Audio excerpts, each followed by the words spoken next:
On Sportsnet. Presented by the all-new Honda Civic, now available with Turbo, the 2016 North American Car of the Year.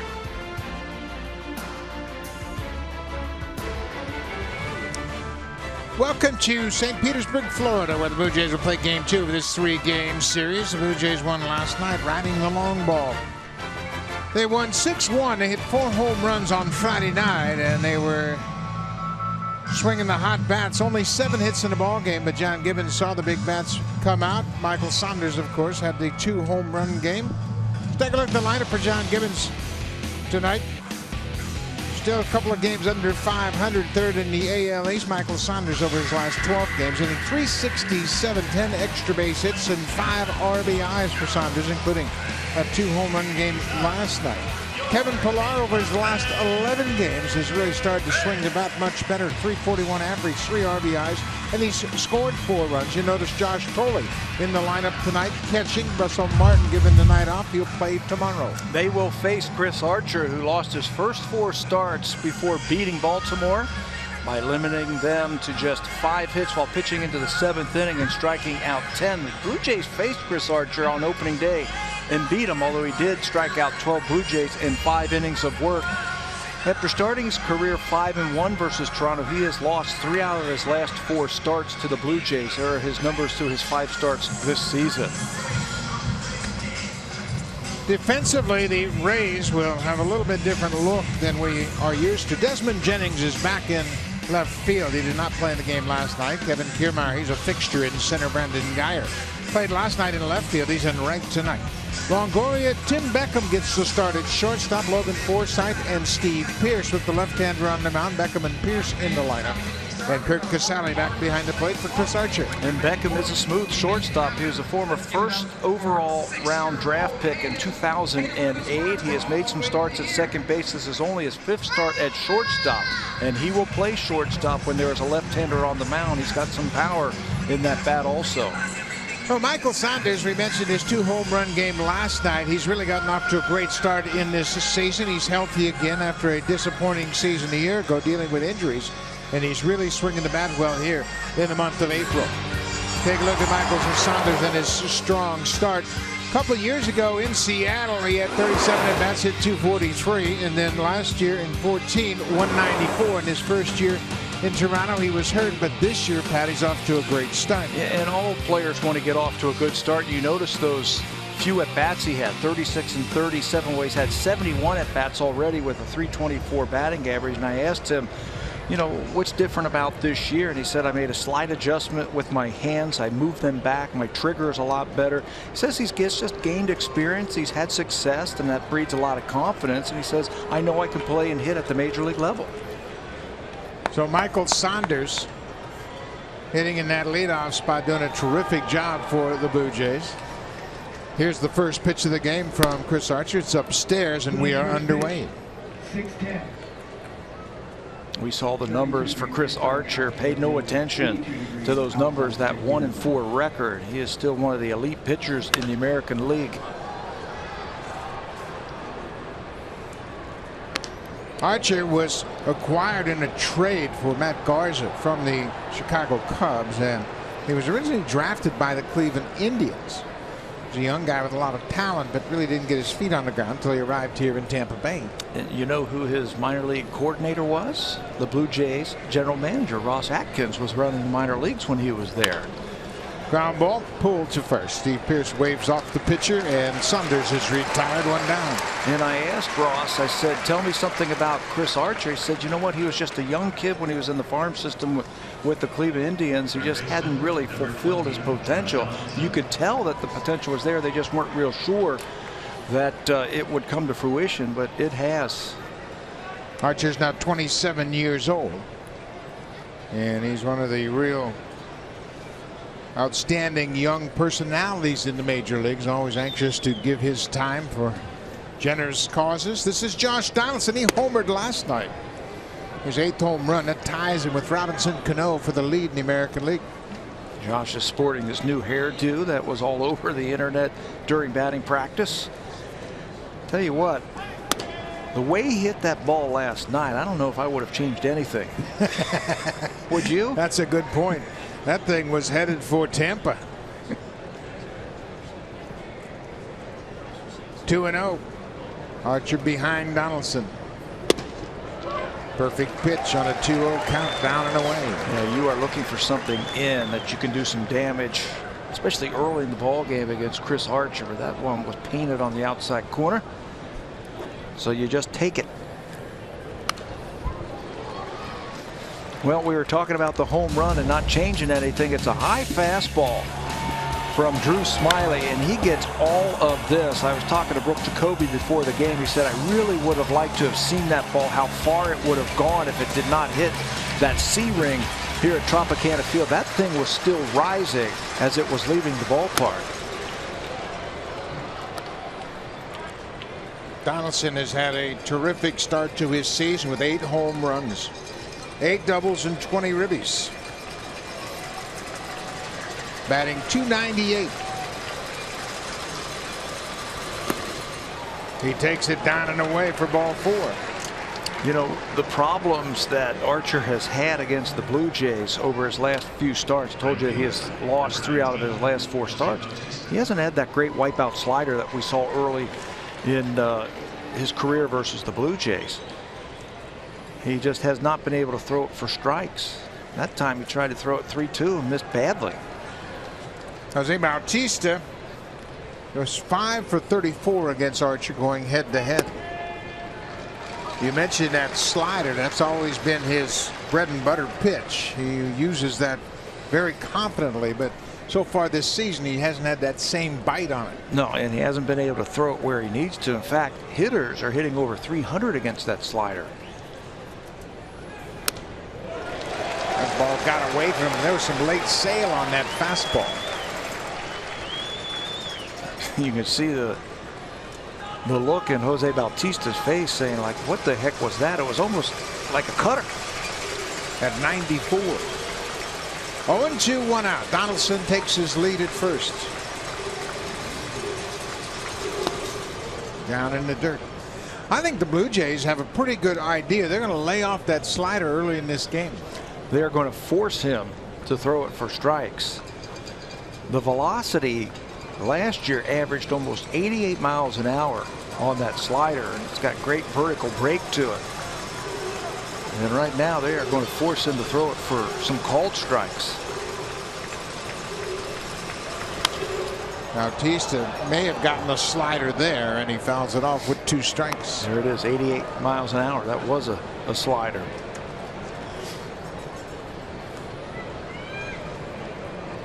We mentioned Archer incorporated the changeup very effectively in his last start on Monday against the Orioles. He had 4 strikeouts with the changeup. 4 of his 10 came on that changeup.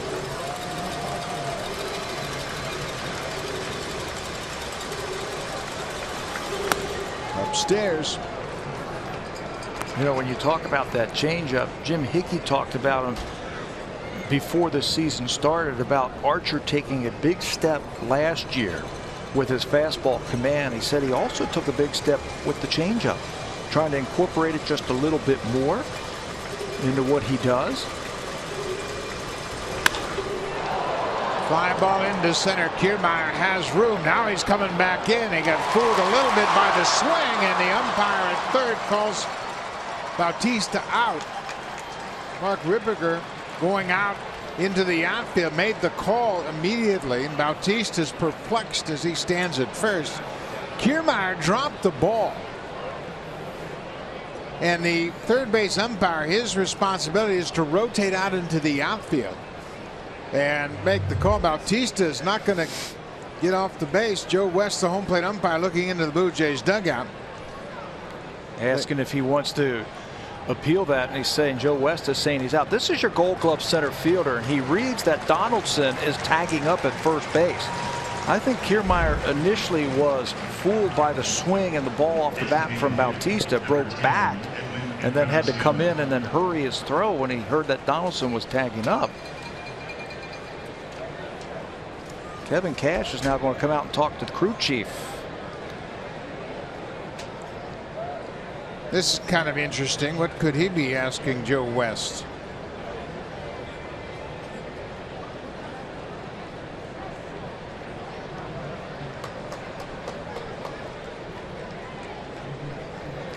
It looks like they're going to appeal to first base.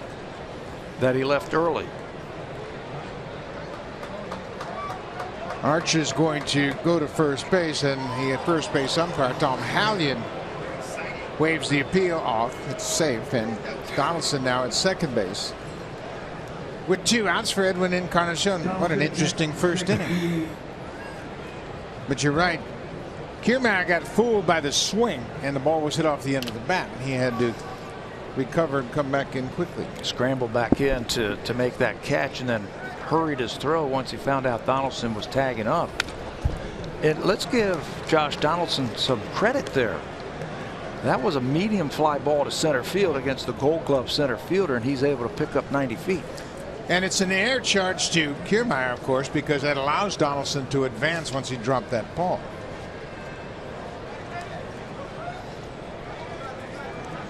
Kiermaier's first error of the season.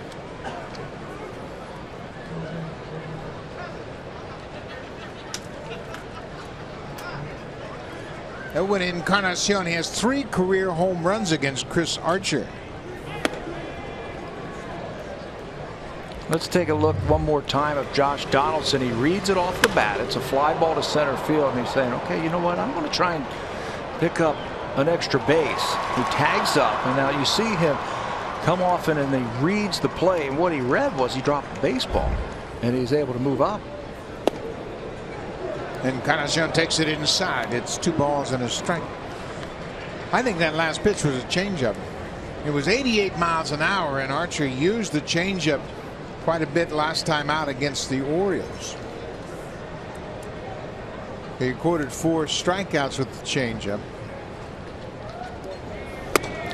Here's the slider. His pitch usage this year, just for the changeup, is twice what he did last year.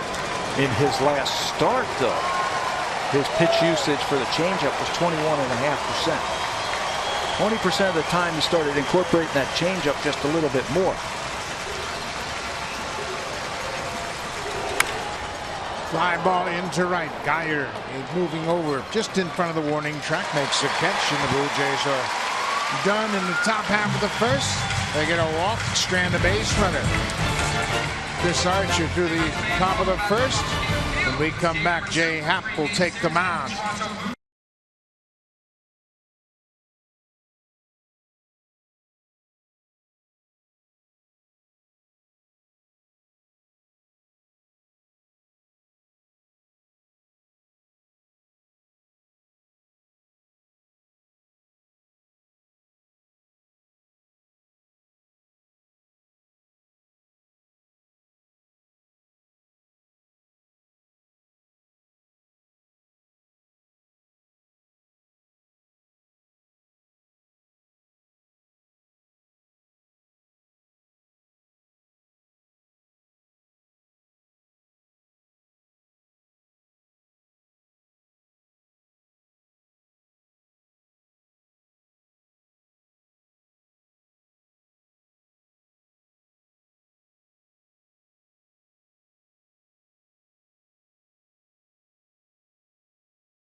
Year managing the Tampa Bay Rays, and the Rays lost last night 6-1. Take a look at their lineup. They are 2 games under 500. Tied the Blue Jays in third place. Steve Pearce against Jay Happ. He gets to start at first base tonight. He's put up good numbers, including 5 extra base hits and 9 RBIs against the Blue Jays lefty. Kevin Kiermaier, their center fielder, continues to bat in the 8th spot despite the great numbers over his last 8 games. People are surprised that he's not moved up in the order with his speed and his swinging the bat right now. Sure, trying to take advantage of that speed. Tell you how good Jay Happ has been. He gave up a season high 3 runs and 7 hits in 7 innings to win his 3rd straight game. That was his last time out. He says the secret to his success, well, it's not really very much of a secret. It's pretty simple. He said, if I fill up the strike zone, I'm pretty successful. And he's right. He's faced Tampa Bay, New York, Boston, and Oakland. 26 innings pitched. And Jay has just walked 6 batters all season long.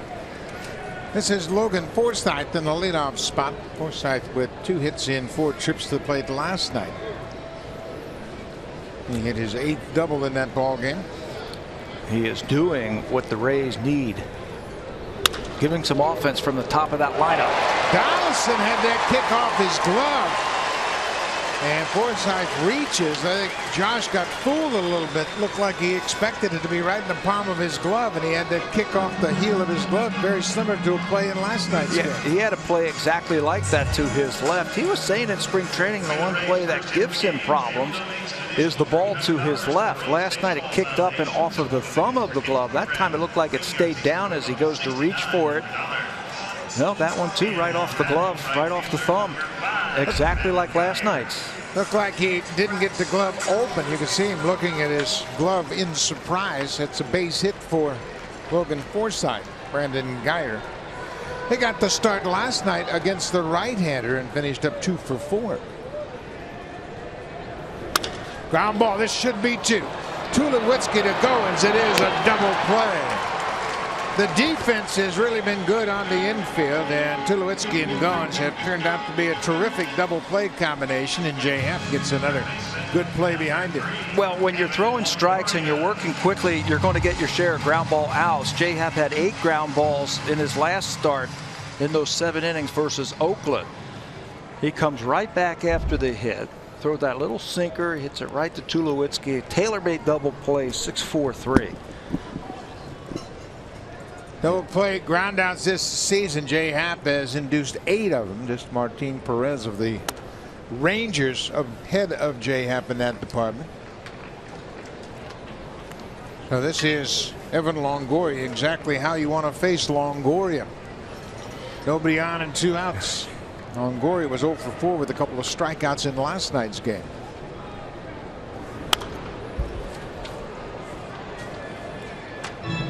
Longoria, a .381 hitter against Jay Happ.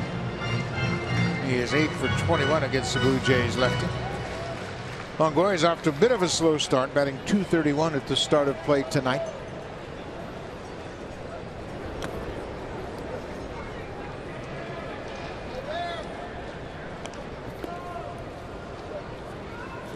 Jay Happ 3-0 in his first 4 starts. Pat mentioned a outstanding strike to ball ratio. The fact he's pounding the strike zone, keeping ahead of the count. There's a ground ball wide of third, foul. 26 innings, again just 6 walks and 7 earned runs, and that was against Tampa, New York, Boston, and Oakland.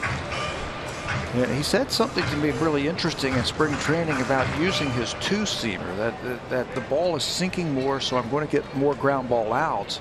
And instead of using the fastball 4-seamer where they kept fouling the ball off, they're putting that ball in play now and keeping his pitch count down. Ground ball, big hop for Tulowitzki. Easy inning for Jay Happ. Took him just 9 pitches to retire the side in order. We've played an inning here in Tampa Bay, and it's scoreless.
Fans membership kits are now available for the 2016 Junior Jays Club presented by Boston Pizza. Kids, you're going to love this. The membership kit includes a Blue Jays ball cap, sunglasses, backpack, and more. Exclusive access to members-only events, including an autograph session and photo day with Blue Jays players. You can purchase those membership kits at any J Shop location or by visiting jshop.ca. Buck? Thank you very much, Barry Davis. A lot of Blue Jay fans in attendance, and a lot of players have their families here, including Marcus Stroman's mother and sister.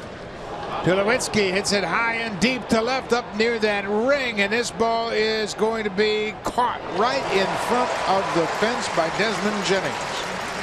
That ball had a chance to hit one of those walkways high above left field, but Jennings stayed with it, made the catch right up against the wall. And if it was fair and it hit one of those walkways, that second lowest one there, that would have been a home run. If he could have pulled it just a little bit further, right down the line, it jets down to the 315 sign. You can see Tulowitzki shaking his head saying, I should have hit that ball out of the ballpark, not just a long fly ball. Justin Smoke, 1 for 4 in the game last night, drove in a pair of runs with a 2-out single to right.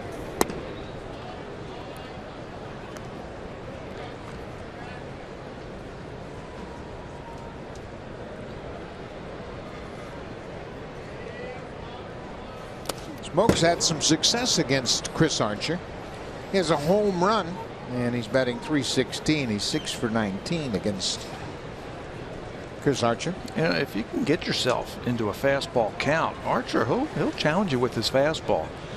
And it's a fastball that doesn't move a whole lot. Not like an Aaron Sanchez type of fastball that can get off the hitting plane, but it's a fastball that's pretty straight. This is line to left field. Desmond Jennings has good speed and makes a nice running catch on that sinking liner. 2 down. Chris Archer started the season against the Blue Jays, and he struck out 12 utilizing that fastball and slider. But Pat, is a different story for him in his last start. That's what we were talking about this season. Okay, his changeup he's using 11% of the time, but the last time out nearly 22% against the Baltimore Orioles. And it's a pitch I think you got to put into the mind of some of these hitters. I asked Brooke Jacoby today, I said, you think you'll see the same type of approach against the Blue Jays as Archer had against the Baltimore Orioles? And he says, why not? He had success. He finally won a game that last start and struck out 10. Archer had a streak of 10 starts without a win. His win against Baltimore here at Tropicana Field on Monday was his first win at home since June 23rd against the Blue Jays. Been quite a drought for him. That's really hard to believe. The way we saw him throwing at the beginning of last year, he was the most dominant pitcher in the American League. Kevin Pillar takes ball 4. A couple of walks already for Chris Archer in this ball game. A 2-out walk to Kevin Pillar. That's been his problems right there. Losing the strike zone, losing the release point on that slider, starting to walk players. He had a 5-walk game against the Blue Jays last year. Now Kevin Pillar at first.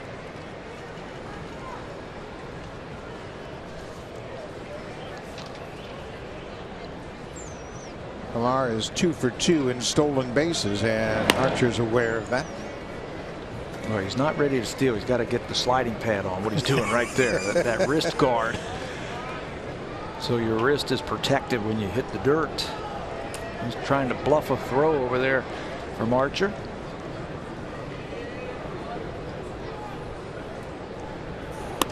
Ryan Goins had an opposite field home run here last night. One of 4 home runs the Blue Jays hit, his first of the season.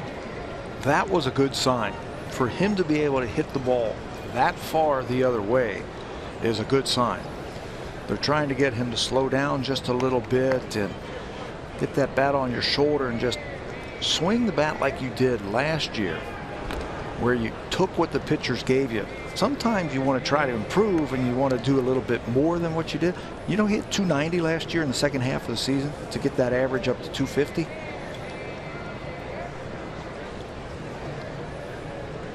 He had a great second half to his season.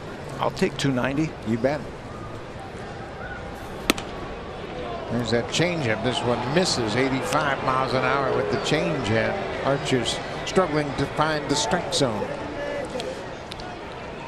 2 quick outs, and now he can't find the strike zone. Let's take a look at that swing from Ryan Goins in last night's ball game. Watch, he just picks up that bat off of his shoulder and takes a pitch off the plate and up.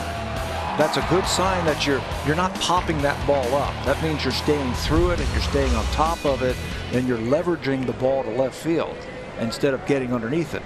It's a good sign. 2-0, 2 outs. Now 3-0. Pilar showed no signs of wanting to run in this situation. Josh Thole is on deck. Russell Martin getting the night off. Set to play tomorrow afternoon in the series finale. 3-0. There's a strike. Pilar's going to run right here. I just got a feeling he's going to try to create some movement on the infield. Well, you're hoping that with a little bit of start over there at first base, an extra base hit, he can score. You start the runner because you're guessing he's going to throw him a fastball, and the hitter's going to hit it hard into the outfield. There goes Pilar, ball 4. So Archer really struggling with his command. 3 walks already, just 2 outs here in the second. That's going to get a visit from the pitching coach, Jim Hickey. And if you're the manager of the Tampa Bay Rays and you're saying to yourself, I want to avoid the 2, 3, 4 hitters in that lineup. This is Archer last year. I talked about his first 5 starts last year, how dominant he was, and this year not so much. But if you're thinking about turning over that lineup, the last thing you want to see is walking the guys at the bottom of the lineup. Exactly. Like he has. You get to the business end of this lineup and you're asking for trouble. We mentioned Archer had 12 strikeouts in his first start of the season against the Blue Jays right here at Tropicana Field. He went 5 innings, had 12 strikeouts, and didn't have a fly ball out. So he struck everybody out, kept the ball down. Mind you, he had just 15 outs, but 12 of them were strikeouts and no outs in the air. Opposite of tonight so far. Now he's really scuffling to find the strike zone, and Josh Thole really has to be patient here. You got the red hot Michael Saunders on deck. Got to force him to throw a strike, at least maybe 2.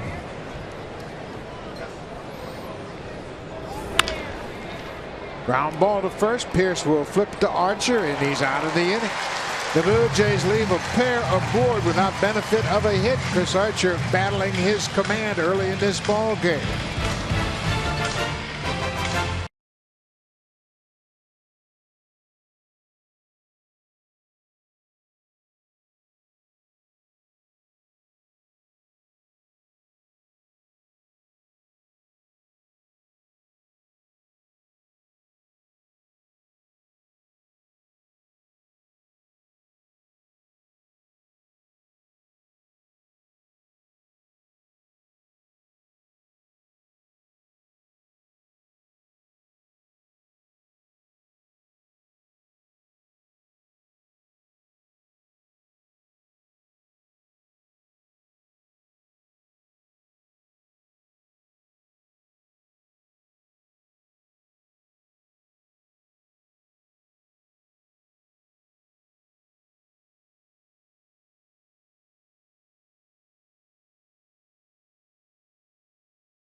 in the NHL. As a Canadian team, well, you're not happy that they didn't make the playoffs. However, the good news is one of them may very well win the draft lottery, and you can find out tonight as the fate of your team is revealed. Hockey Central Draft Lottery goes tonight at 7 o'clock Eastern on CBC. I guess that's the good news if your team didn't make the playoffs, Brock.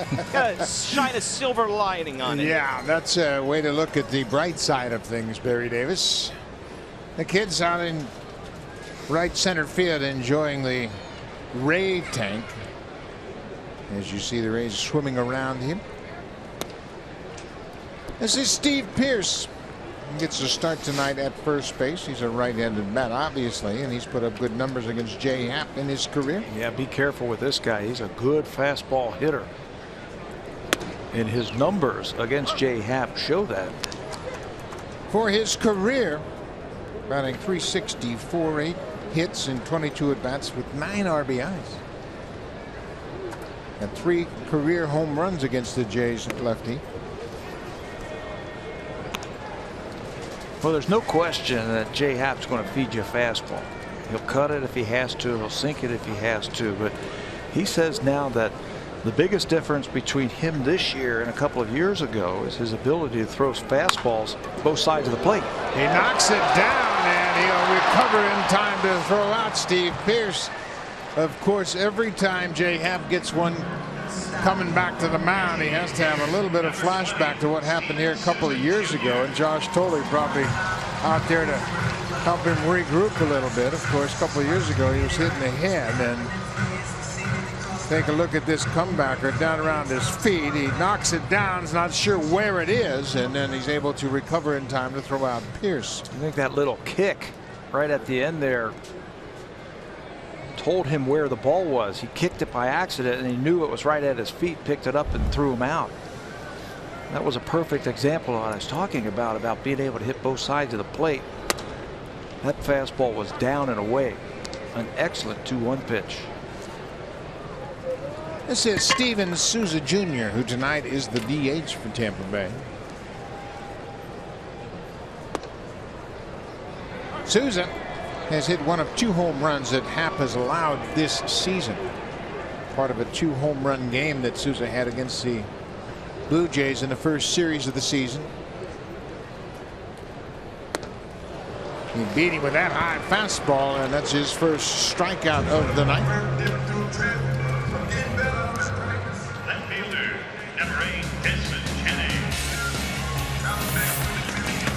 Swing for the fences and save during the DIY Expert Sale. Only at Home Building Center and Home Hardware Building Center.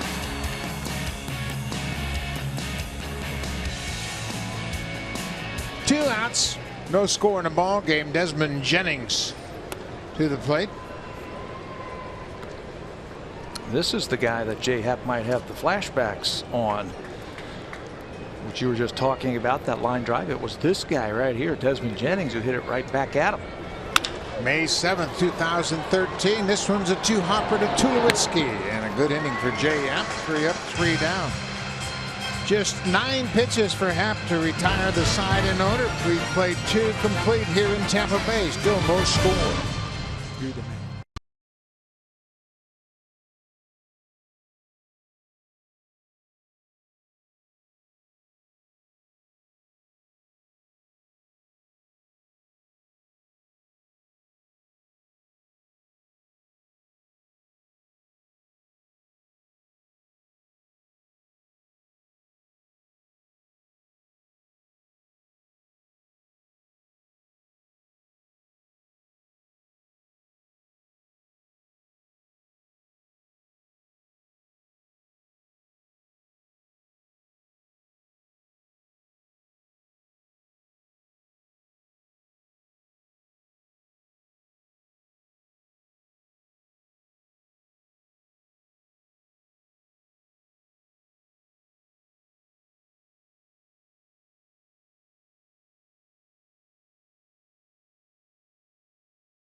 Talking about Ryan Goins hitting that home run last night, not only did he hit it to opposite field against a left-hander, but he did it with his mom and dad here in the crowd. They made the trip from Texas just for this weekend's games.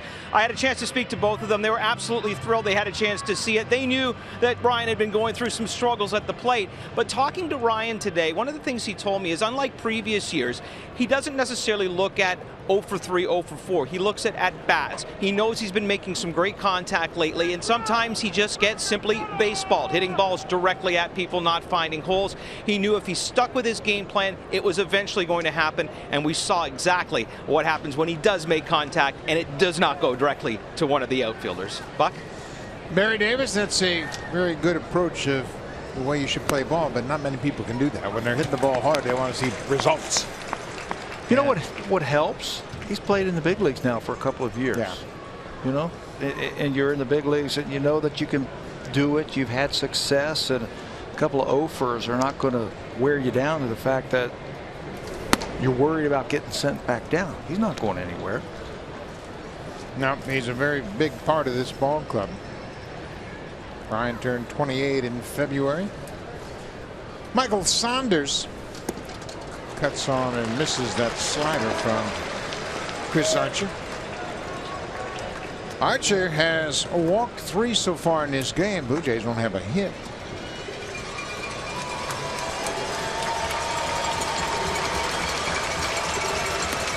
High fastball. We mentioned Archer in his season debut struck out 12 Blue Jays in just 5 innings. But he didn't even look right then. No. Wasn't able to really pinpoint his command. He fell behind a lot of hitters, threw a lot of pitchers. Remember the first inning? I think he threw something like 34, 38 pitches.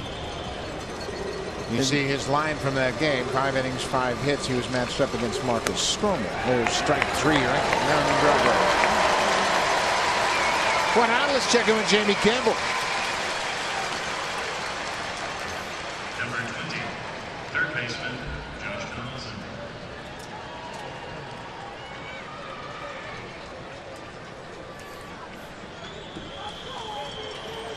What a slow start for Houston, as they are now 7-17 in the cellar out west in the American League.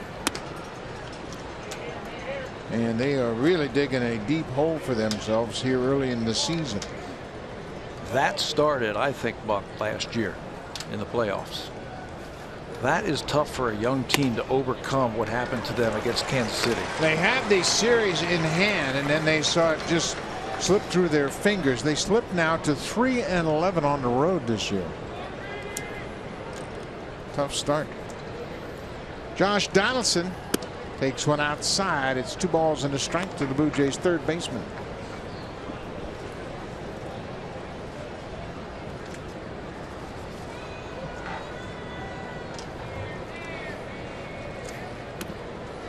Donaldson is all over the American League leaderboard. When you look at the offensive numbers, he and Robinson Cano are tied with 8 home runs atop the American League. Donaldson trails Cano by 4 in the RBI department. He walks for a second time tonight. Chris Archer's flirting with danger. He's walked 4 already in this ball game. Yeah, and you're not going to be around Number 19, very long if you walk guys like that. He only has the 1 strikeout.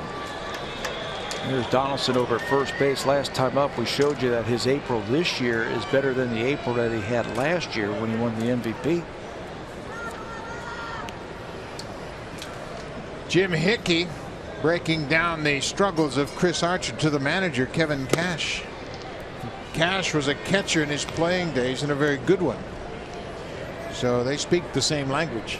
Yeah, he sees something, you know, in his delivery right now that is not allowing him to stay in the strike zone.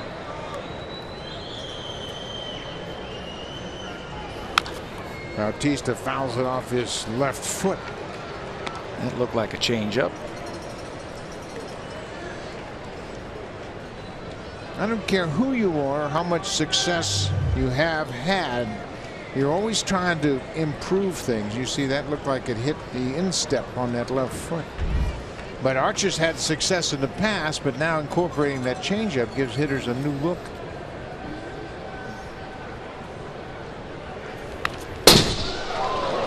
Well, you're absolutely right. If you're a hitter, you're already geared up for the fastball. And then he's got one of the best sliders in all of baseball. Start throwing a changeup in there, you're going to have guys really overthinking.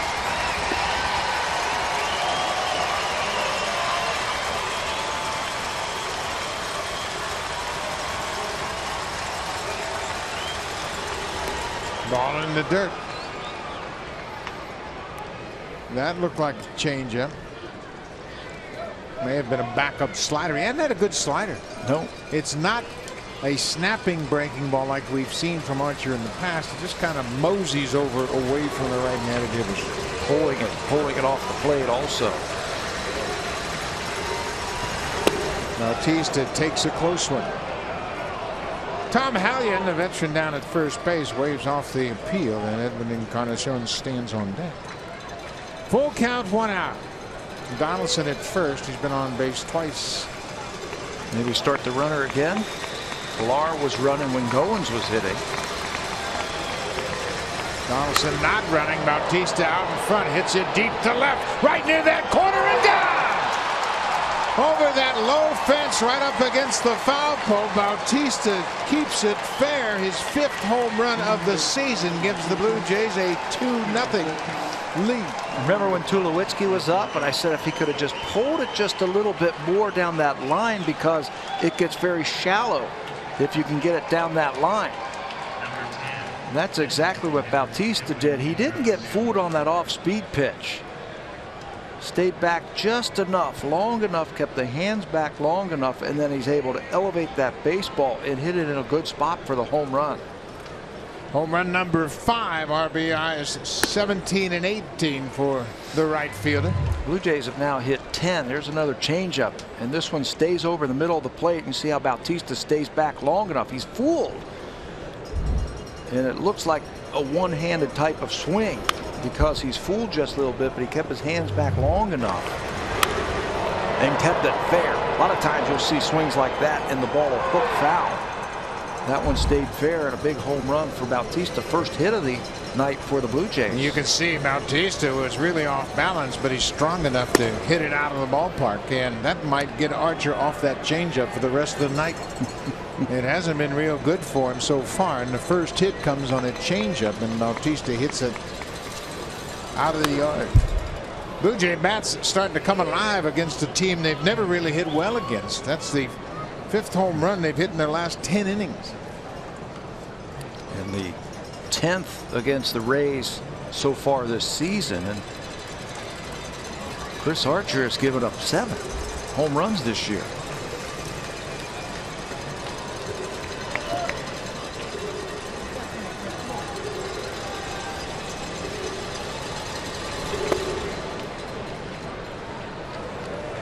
Chris Archer, his career high in walks is 5.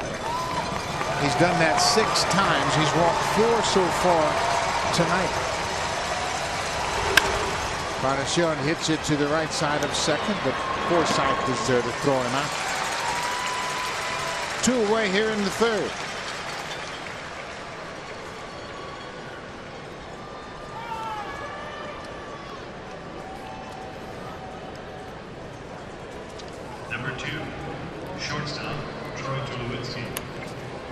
So Troy Tulowitzki just missed a home run his first time up.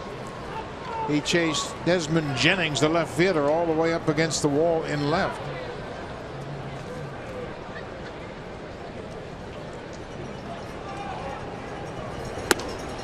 With that home run allowed to Bautista, Chris Archer is now tied for the lead in the American League in home runs allowed. There are 4 pitchers that have given up 7 home runs now. Mike Fiers of Houston, Michael Pineda of the Yankees, and Colby Lewis of the Rangers. And you can add Archer's name to that list. None of those guys are in this guy's class, I think, as a pitcher. This guy's got some stuff for you. Tulowitzki hits another deep fly ball to left, but Desmond Jennings is there just shy of the warning track, 370 feet away. But the Blue Jays break out on top. Another home run. They hit 5 in the series. This is the 5th. Bautista's 5th of the season gives the Blue Jays a 2-0 lead.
With Tim and Sid, live from Jurassic Park tomorrow at 7:30 Eastern, 4:30 Pacific on Sportsnet and Sportsnet Now.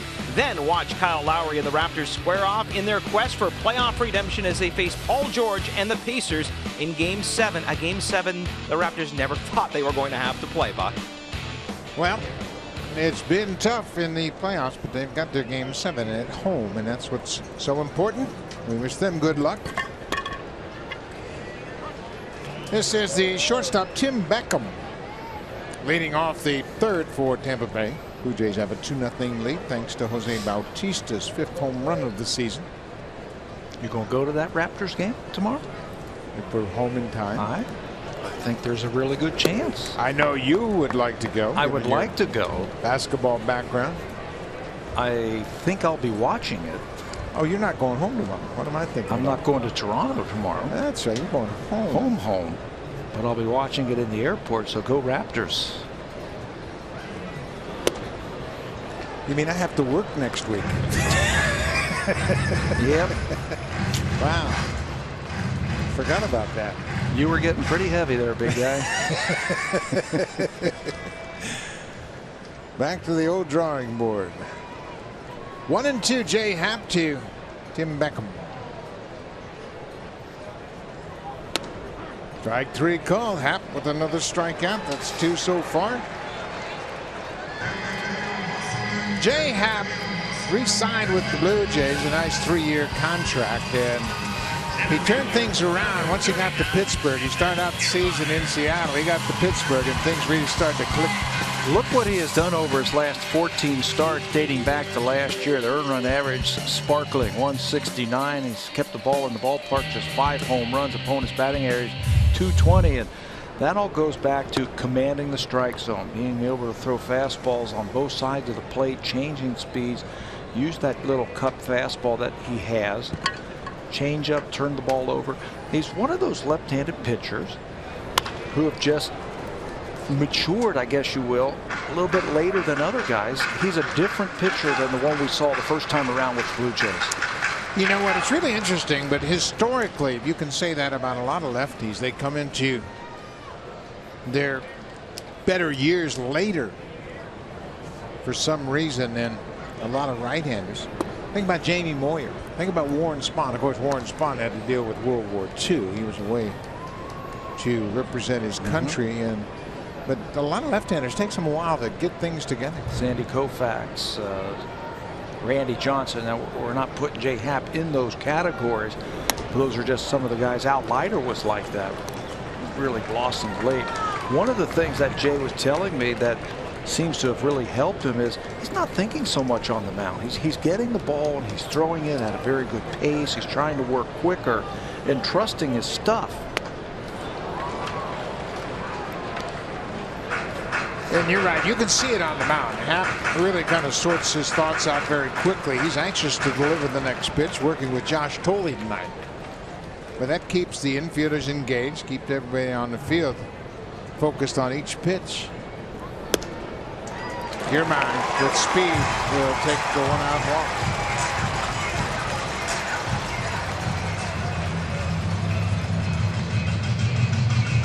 But Jay has come into his own, obviously, signing a nice 3-year contract to come back to the Blue Jays. Jay is now 33 years old. One of the reasons he came back and signed so quickly was because of his pitching coach. He's had a very nice relationship with Pete Walker and wanted to work with him again. This is the number 9 hitter, Curt Casali. Casali, one of the 2 catchers here, and there's Pete Walker, who does a terrific job, and Jay Happ. Of the working relationship they had, we had a chance to come back to Toronto. He jumped at it, signed a nice 3-year contract. Says Pete knows a lot about me, and if you talk to Pete Walker about Jay, he says there's like checkpoints that he watches during the game. If he's leaning back too far, that means he's starting to overthrow just a little bit. He says his stride is very important. If he starts overstriding, then that arm doesn't have a chance to catch up. I mean, there's all these little things that a pitching coach, you can see that his eyes are laser on his pitcher. They're not even moving. He's watching everything about what Jay Happ is doing on that mound. Well, if you don't pick up on a flaw in a delivery, all of a sudden that flaw will continue to grow during the course of the game. Just little red flags that Pete Walker has when he watches Jay Happ. There's a good fastball. He pumps it by Curt Casali. Casali's done the majority of the work lately. Early in the season, Hank Conger was doing a lot of the catching, but now Casali has taken the lion's share of the work behind the plate. Kiermaier at first. Strike 3 called. Casali caught looking at that fastball. That's 3 strikeouts for him.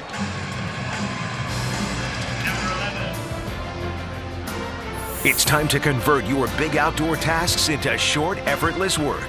Make the great outdoors even greater with Honda Power Equipment.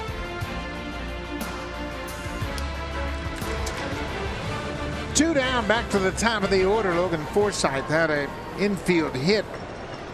Hit one off the glove of Josh Donaldson in the hole at shortstop.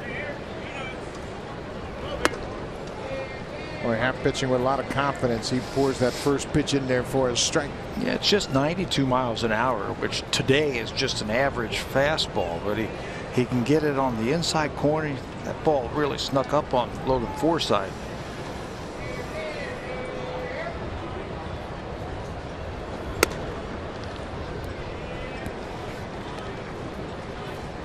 Jay Happ is one of those guys that is really kind of quiet. But talking to some of the younger pitchers, they really appreciate it when he stops by, checks in on them, sees how they're doing. I've had some of the young pitchers talk about Happ and how, you know, he doesn't say much, but when he talks, he's got something very important to talk about. And he's been a real positive influence on this younger team, especially the young pitchers in the bullpen. And if you're smart, you better listen to him, because he's very smart. He's a veteran. He's been around. Huge jump by Kiermaier, and Foresight might have done Jay Happ a favor. Josh Thole appreciative as well. I don't think they had a shot at Kevin Kiermaier. Kiermaier's 2 for 4 at stolen bases this year, and he went on first movement from Happ. He was guessing that he was going to go to the plate after he threw over to first base. And you're right, Foresight did him a favor by fouling that ball off.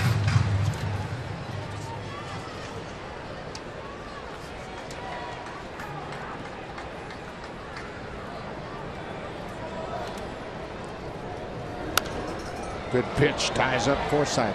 The Rays have 11 stolen bases, but they've been caught 6 times. In this day and age, when there's so much emphasis on preserving outs and making sure you give your hitters a chance to hit, you give away 6 outs on the bases, that's quite a few.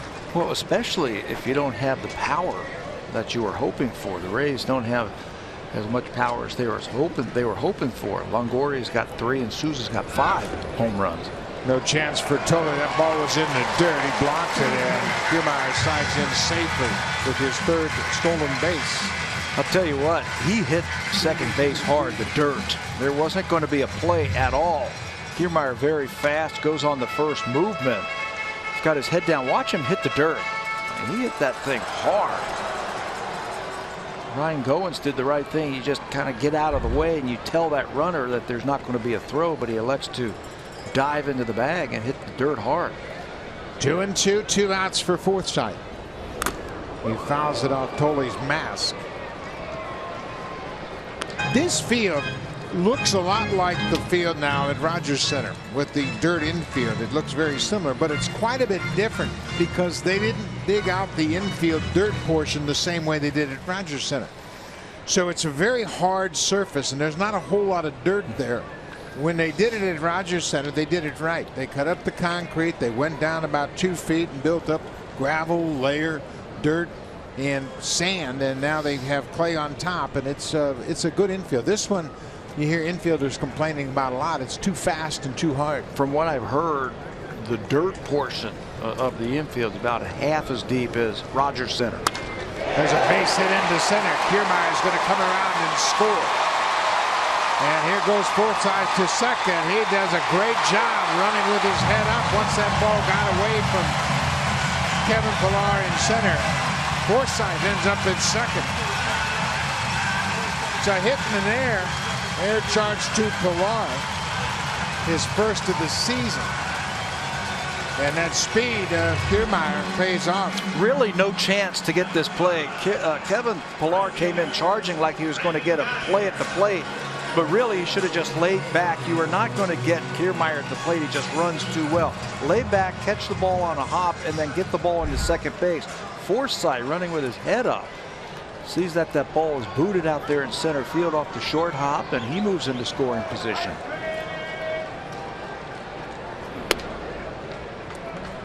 Blue Jays lead it 2-1 now. Logan Forsythe picking up his 9th RBI of the season.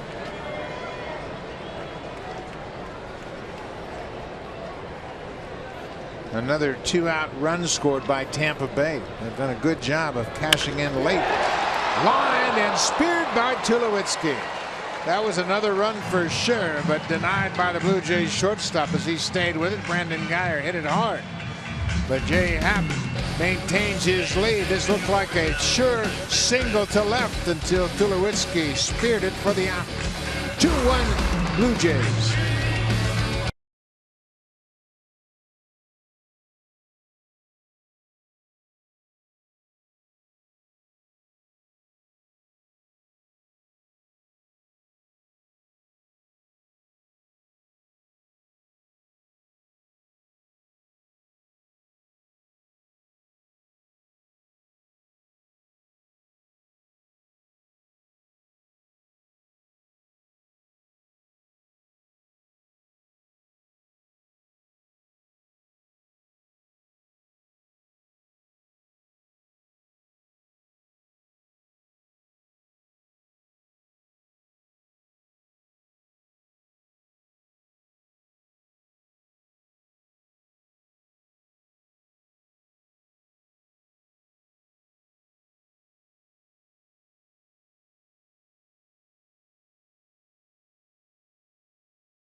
Fans, it is a rematch of the ALDS next week as the Texas Rangers pay a visit. And on Thursday, May 5th, you get a little throwback Thursday action as the first 15,000 fans will receive one of these T-shirts presented by Honda. It's the Jays and Rangers 707. Go to BlueJays.com for tickets. Buck?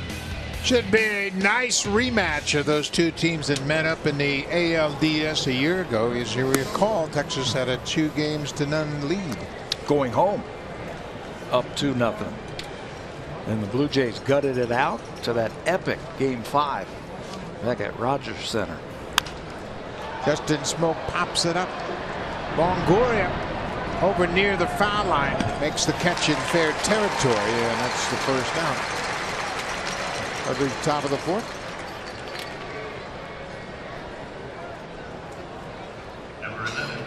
It's been a struggle for Chris Archer so far, and you look at the scoreboard and say, well, why is it a struggle? He's given up 1 hit. Well, it was a 2-run home run, and he has 4 walks.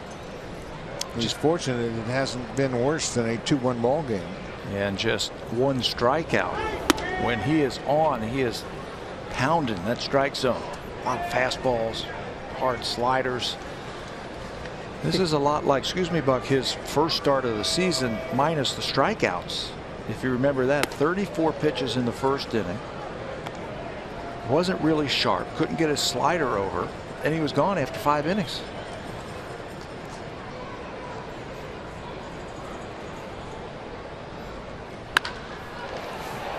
Nice play by Beckham. A short hop right at his feet. He takes a hit away from Kevin Pillar.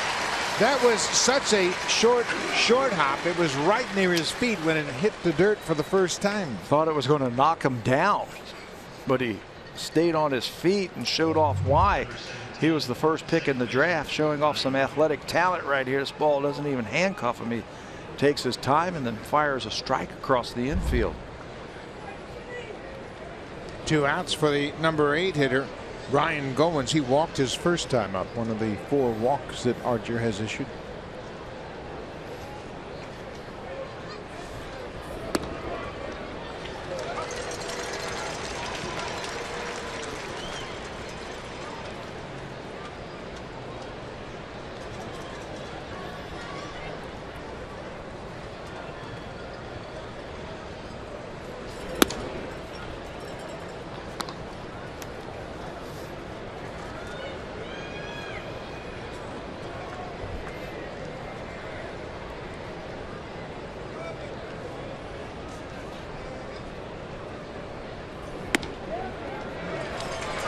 Getting that breaking ball in, zeroed in a little bit. Archer has 1 strikeout tonight. That gives him 40 for the month of April. He has 1 off the club record for strikeouts in the month of April.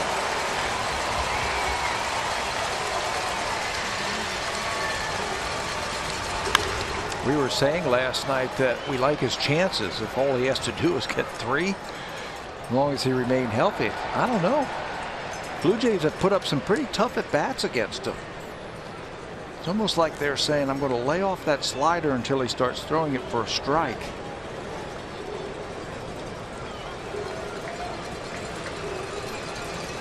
One and 2. There's the strikeout. 41 strikeouts for Archer, second of the ball game, and he has tied David Price and Drew Smyly for the club record of strikeouts in April. But the Blue Jays have a 2-1 lead.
Thank you very much, Jamie Campbell.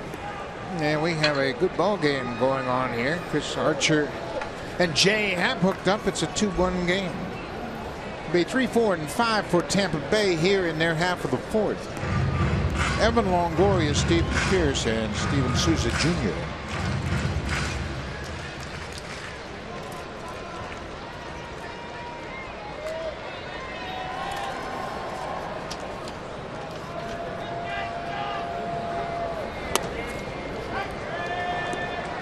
Close pitch that Happ didn't get the call on. It's 2-0 to Longoria. Boy, that was a close one. It looked like it was right down at the bottom of the strike zone. So instead of 1-1, it's now 2-0. Longoria golfs it to left. Michael Saunders, almost in his tracks, makes the catch. I was going to say, you got to be very careful, especially against somebody like Evan Longoria.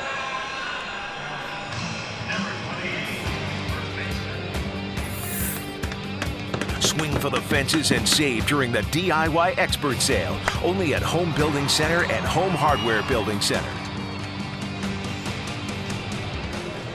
Welcome to Tropicana Field in St. Petersburg, Florida. We are in the bottom of the fourth inning. Blue Jays have a 2-1 lead over Tampa Bay.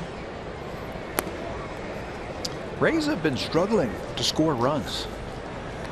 They went out and added some pieces to their team this offseason to try and add a little bit more power to this team, but they're just not scoring enough runs. They've had 2 runs in their last 2 games total and hitting about 200 as a team. You know, the one thing I think that's missing from the Rays team that we saw, 5, 6, 7, 8 years ago, team speed. They just don't manufacture runs like they did back in those days. 3-0 to Steven Pierce, the first baseman. You're right. And another thing they don't do, we used to see it almost once or twice a series, that first and third bunt. That's right. They don't have the Carl Crawfords, B.J. Uptons, Rocco Baldelli, those guys that could run a little bit, and they can manufacture runs when they're not hitting home runs. Happ loses Steve Pierce. That's the second walk he's issued in this game. And now he's got to deal with the dangerous Steven Souza Jr. Souza hit a home run earlier in the season against Jay Happ. Part of a 2-homer game he had. He hit the second homer off Arnold Leon. He's the DH tonight. Goes after the first pitch, and he is late. Rips it into the seats. This is the leader of the team in home runs with 5. And those 5 home runs have generated 11 RBIs for him. 3 of those home runs have come against the Blue Jays. Hit 16 a year ago, his first full season in the majors. He's late on that pitch as well. It's 0-2, 94 with the heater. No tricks right here. He blew him away on 3 pitches, 3 fastballs his first time up.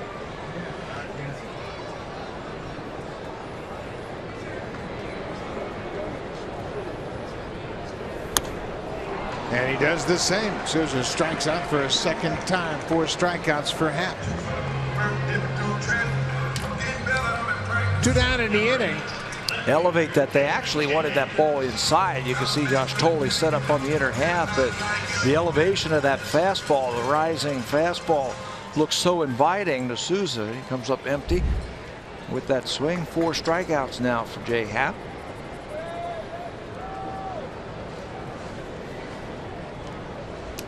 Desmond Jennings takes the first pitch off the plate outside. Jennings grounded out to shortstop his first time up. He is mired in an 0-for-17 slump right now. He got the game off last night as Brendan Geyer started in his place. Hits this ball off the end of the bat. Goins will go to first. Took a look at second and then said, you know what, I'll take Desmond Jennings at first. So the Rays leave a base runner with the walk. We'll go to the 5th, 2-1 Blue Jays.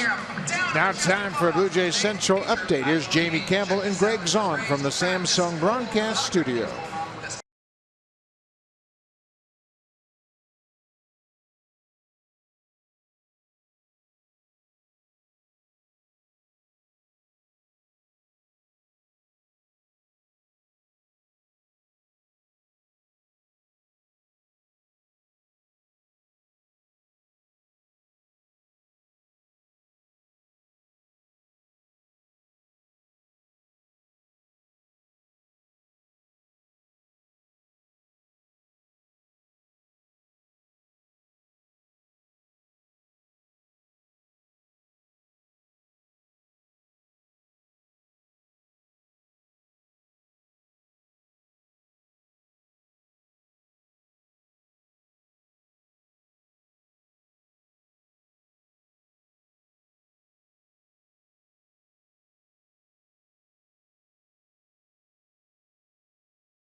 The Texas Rangers pay a visit to Rogers Center next week, when they leave town, it is Clayton Kershaw and the LA Dodgers making a rare stop to Toronto. Later in the month, yes, it is back to AL East competition. The Rays, Red Sox, and Yankees all stopping at Rogers Center at the end of the month. You can go to BlueJays.com for tickets for every one of those games. Bye.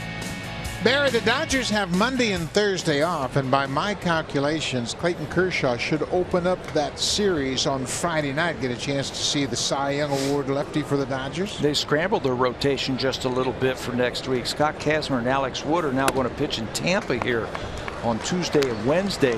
Avoid the Blue Jays right-handed bats, the two lefties, and Kenta Maeda was moved to next week's series at Toronto. He'll face the Blue Jays right-handed lineup probably on Saturday. Maeda is off to a good start in his first year in the major leagues after signing with the Dodgers. He is 3-1 in his first 5 big league starts. He's got an ERA of 1.41. Number 9 hitter Josh Tolley goes after the pitch and fouls it out of play. Maeda was pitching in the series finale against the Marlins and gave up that base hit to D. Gordon that tied up the game at 2-2. And then after that game, that's when D. Gordon was informed of his 80-game suspension. Marcus Stroman will start tomorrow on his birthday. That's a pretty cool birthday present. You see he's got that little tool or whatever that is in his hands. He's also going to pitch in San Francisco. So he's going to hit. And I saw him the other day working on his bunting. And I go, what's up with the bunting? I can hit. Just watch. I said, well, I'm going to see you in San Francisco. Marcus played second base at Duke his freshman year. And he's a terrific athlete, as we all know. But he's all fired up getting a chance to hit in an interleague game in San Francisco. Michael Saunders is on deck. It's a full count to the number 9 hitter Josh Tolley. Tolley grounded out to first base. This time he strikes him. Third strikeout of the ball game for Chris Archer. And that will set the record for the Tampa Bay Rays for most strikeouts in the month of April in their history. 42 strikeouts. That's a new Rays franchise record. So he breaks the tie with David Price, and now he's going to throw the baseball out for posterity. He's going to keep that and put that on his mantle, I'm sure. Price and Drew Smiley both had 41 strikeouts for the month of April, and now Archer is the record holder, standing alone at 42. Well, 6 starts will do that for you. Right, you got the first start of the season. That was against the Blue Jays. Then Baltimore, Cleveland, Boston, Baltimore, and Toronto once again. David Price, Chris Archer, and Rich Hill are the leaders in strikeouts per 9 innings.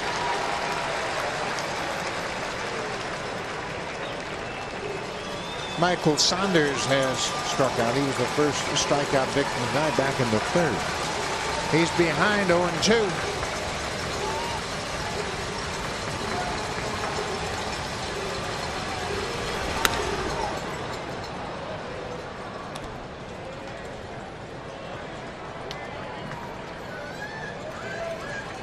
Michael came into this game tonight over his last 12 games batting .367 with 10 extra base hits.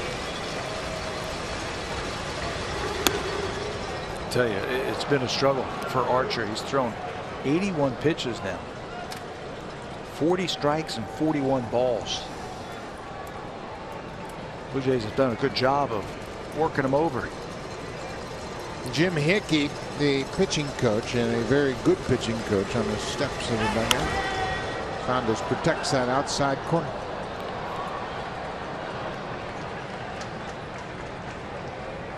Jim Hickey and second-year manager Kevin Cash having a discussion about Chris Archer. Boy, he's one of the best, and he just hasn't really put it together going back to last season. Laying off of it. That slider right there, that was his bread and butter pitch last year. Looking at some of the notes, last year he had the major league most 179 strikeouts with that slider. 152 of those strikeouts were swinging. There's a changeup, and he finally threw a good changeup. He strikes out Saunders for a second time. Well, if you can't get the slider over and the Blue Jays aren't swinging at it, you better go to plan B. And against the lefties, it looks like the changeup coming into play just a little bit more now for Archer. There it is, a 3-finger change.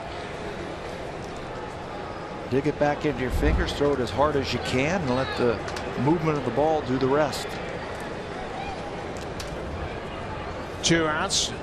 Josh Donaldson came right back with the changeup to start this at bat to Donaldson, and hit low with it.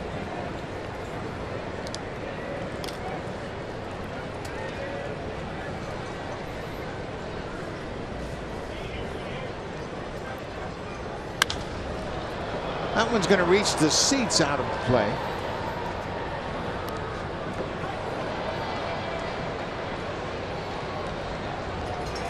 Donaldson is sporting a new do, and he has one every couple of weeks. He's on the cutting edge of hairstyles, that's for sure. Tell you what, it's a surprise every day when he walks out of that clubhouse, isn't it? This is popped up and playable. Steve Pearce, the first baseman, takes it in foul territory, and the Blue Jays go quietly in their half of the 5th. A couple more strikeouts for Chris Archer.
Fans, it's your chance to capture the cup with Sportsnet.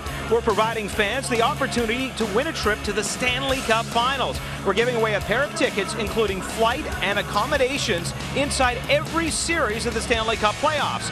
The more you watch, the more chances you have to win. Capture the cup with Sportsnet. That would be a lot of fun, Buck. It sure would be. Where do you sign up, Barry? I'm all in. Up. You see this great area, lots of canals as these houses are built on the bays and estuaries of this great area in Tampa Bay. Tim Beckham, shortstop, will lead things off. Jay Happ has allowed a run on 2 hits. The Blue Jays have scored 2 runs on 1 hit. 1 swing of the bat from Jose Bautista, their great right fielder. Beckham caught looking at strike 3 to start the 3rd.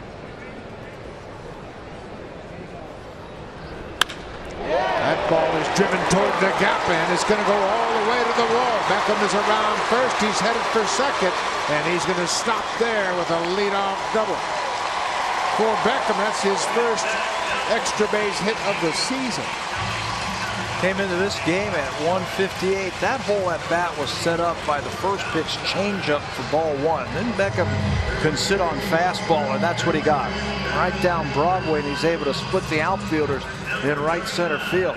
He made a great play at shortstop, and now he has helped out his ball club with an extra base at the right center.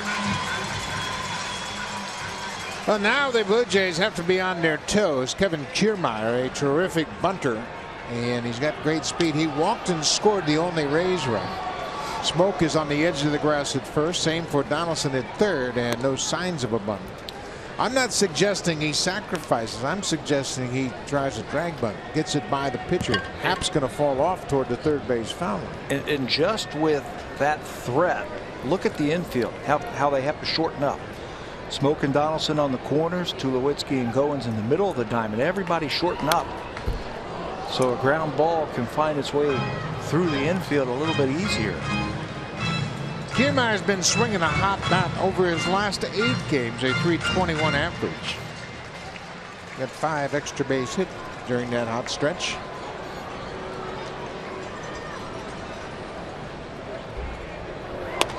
Good pitch. He should have bunted. I'm with you. Not now, obviously, with 2 strikes. Now his job is to still try, because he's a left-hand hitter, try and pull the ball, get that runner over third. This is popped up, and they're going to reach the seats out of play. So if you're Jay Happ, what pitch do you throw now 1 and 2 in an effort to keep him from pulling the ball? Well, the first thing I liked, he threw the breaking ball. He went for the strikeout right there. And Kiermaier was able to get just a piece of it. You might want to try and go heater fastball, either away or up, see if you can get him to swing through it. Fastball away, just missed the outside corner. I'm with you. I think you might be able to elevate the fastball and get a pop-up or a strikeout here. Kiermaier's done a pretty good job of delivering with runners in scoring position. .375 average.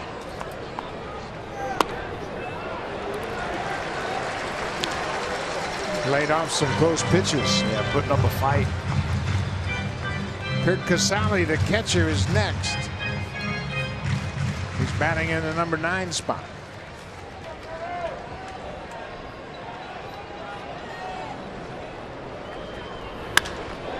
Fly ball deep to center.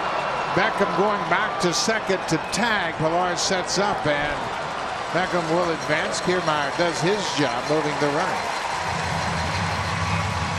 Well, he fought back from 1 and 2 to 3 and 2, so then making the hitting just a little bit easier for Kiermaier. He's able to get the ball into the air deep enough. Doesn't have to be that deep with Beckham at second base. He can run. Now the Blue Jays are going to talk about it on the mound, what they're going to do, 1 to the hitter, 2 what they're going to do with their defense, and I'm going to guess they're going to play halfway.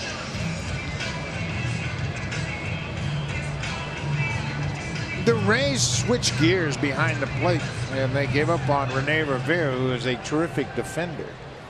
They thought they were going to get more offense with the combination of Kurt Casale and Hank Condon. Well, so far that hasn't worked at all.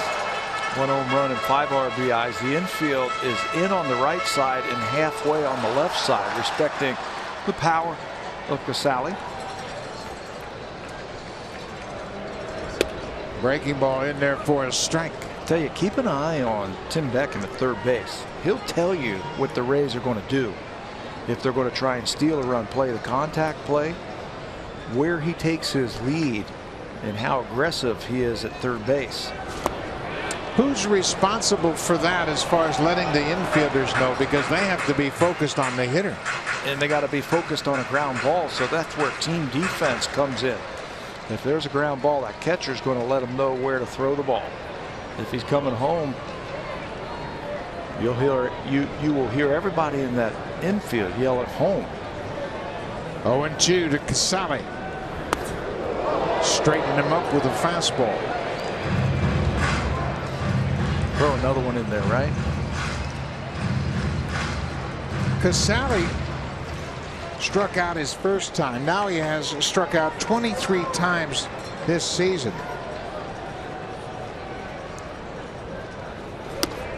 Make it 24.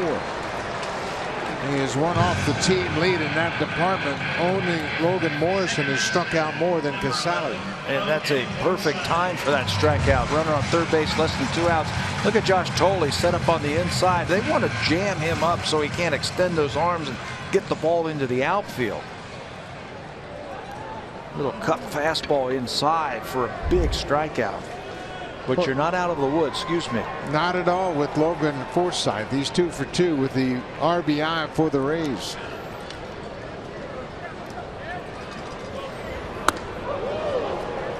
Pushed him back. He comes into this game a very hot hitter. Over 400 over his last 8 games, and he'll just shut off the left side of the infield and try and play pepper up the middle. He got one of those classic right field strokes. Foresight with his base hit to drive home. Kiermaier from second is now 5 for 10 with runners in scoring position. This is a team, the Tampa Bay Rays, who do their best work with 2 outs. Their only run of this game came with 2 outs.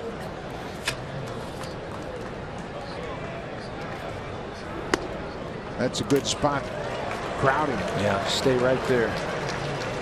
17 of the last 21 runs the Rays have scored have come with 2 outs.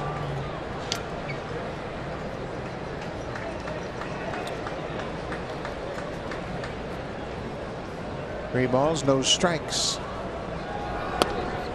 Staying right in there, isn't he? Yeah, and he should. Like I said, Foresight likes to pepper the ball up the middle or the other way, and the best ball to do that is with that ball out over the plate.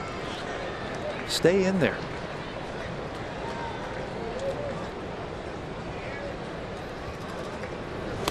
Throw him a changeup, he wouldn't chase. 2-out walk. That's the 3rd walk issued by Jay Happ, but it might be a very prudent walk. Pitching around Foresight. Take your chances with a new count and an extra play. Brandon Guyer. Guyer hit into a double play his first time up, then he lined hard with a runner at second base. Lined out to shortstop to end the 3rd inning. This guy always seems to come up with big hits against the Blue Jays. He had a couple of hits in last night's game when they put him in the lineup. And that was just because he hadn't played in a while, so they gave him the start. He finished up 2 for 4 in that game last night.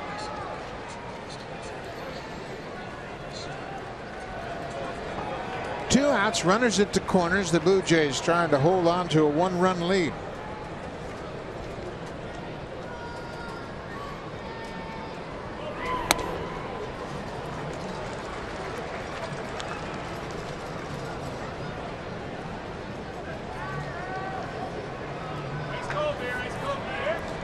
Jay Happ trying to work out of this 2-out jam.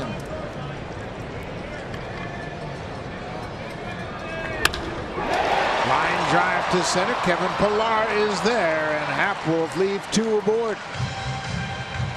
Guyer hit it hard, but right to the center fielder. The Blue Jays will bat in the 6th with a 2-1 lead.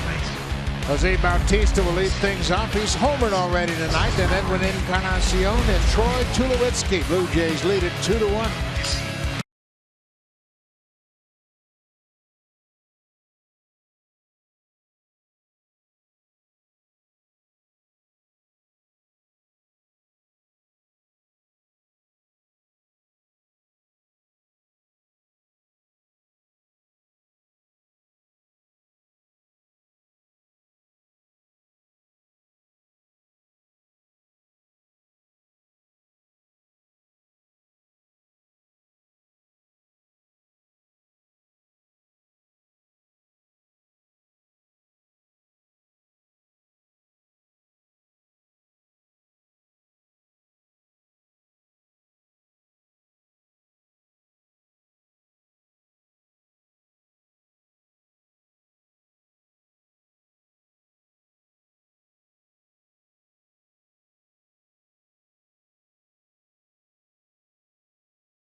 Live on your phone and tablet with the MLB.com at-bat app. Customize at-bat to feature the Blue Jays and stay up to the moment at any moment with scores, news, live game video highlights, and much more. Download MLB.com at-bat, the #1 app for live baseball. It's amazing the times we're in, Buck, where you could be watching the Jays game anywhere you are. Anywhere you are, or you can keep track of your other favorite team if you want to as well. Pat Tampa, what in the world's going on with the Philadelphia Phillies? They're 13-10 and they're winning again tonight. Really? Yep. I did not see that coming. No, I don't think anybody did. Saw them a couple of times in spring training. The Blue Jays played them like every other day. A lot of youngsters on that team, but Pete McCann, the manager, has them off to a good start. You know what they're doing? They're pitching. They are really pitching with Velasquez and Nola.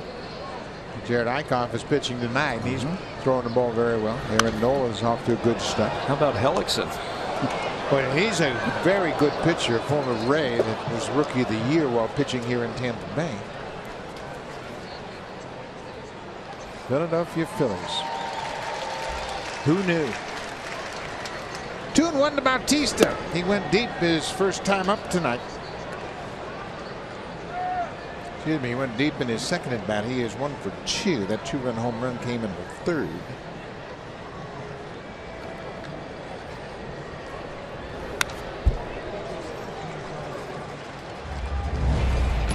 Right after a walk to Josh Donaldson, changeup out over the plate. Bautista stays back just long enough and sneaks it down that left field line out of the reach of Desmond Jennings for the 2-run home run. The only hit the Blue Jays have had tonight. Drills this one toward Devon Beckham. Bautista's had a couple of real good at-bats tonight. Nothing to show for that one. The best part about that whole thing is he turned around a 95-mile-an-hour fastball. They've been getting beat a few times with that fastball. His strength is on the inner half. He's going to get challenged by Chris Archer with that fastball. And he gets the head out and hits it on the line, but right at Beckham. Edwin Encarnacion, the DH. She goes after the first pitch and pops it over the Rays dugout.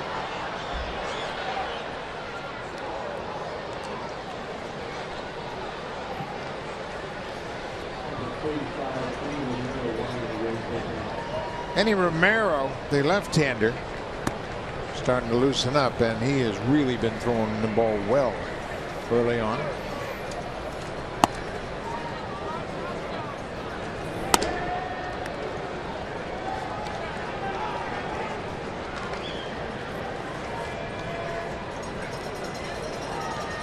Ball on a strike to the Blue Jays DH.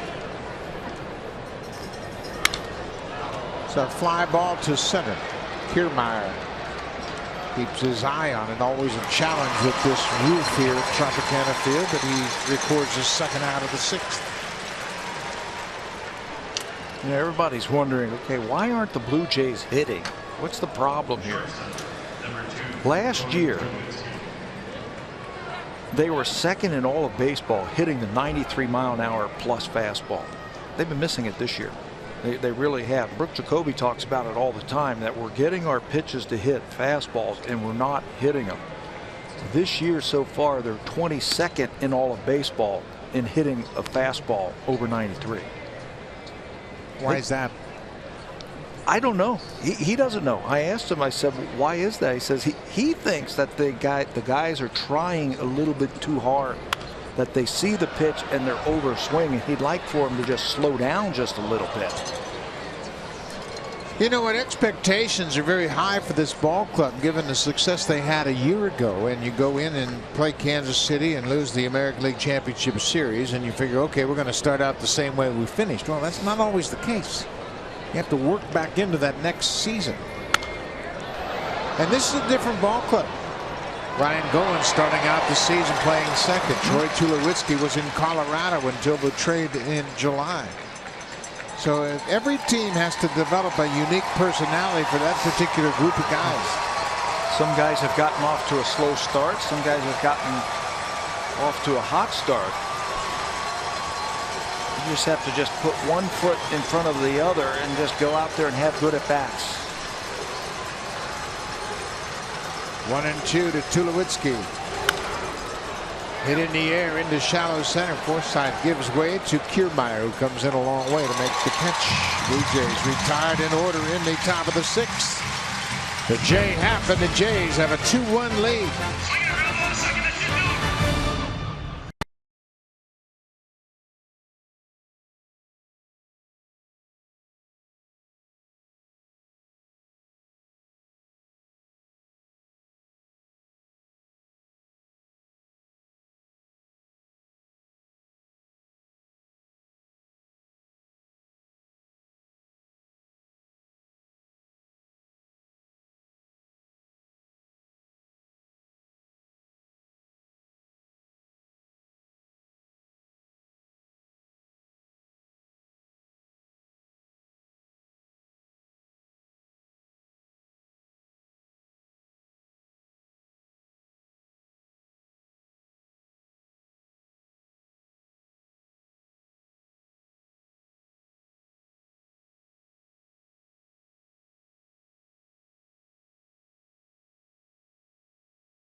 Flyaway contest is now on. Enter for your chance to cheer on the Blue Jays in Boston with WestJet.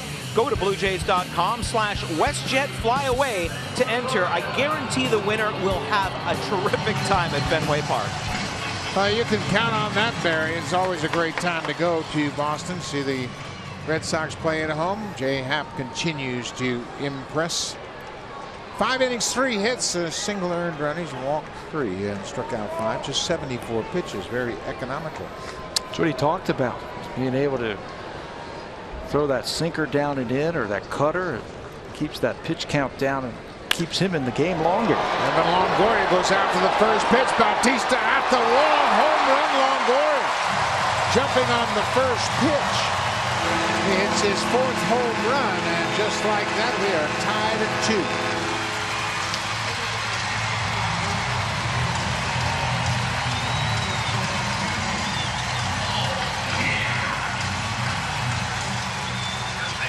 Didn't look like a bad pitch from J Happ.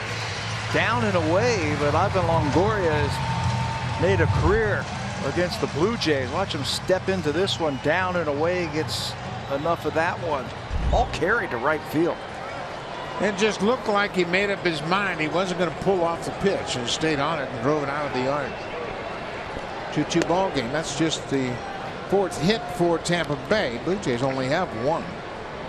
There have only been 5 hits in the game. Steve Pearce has tapped back to the mound and walked.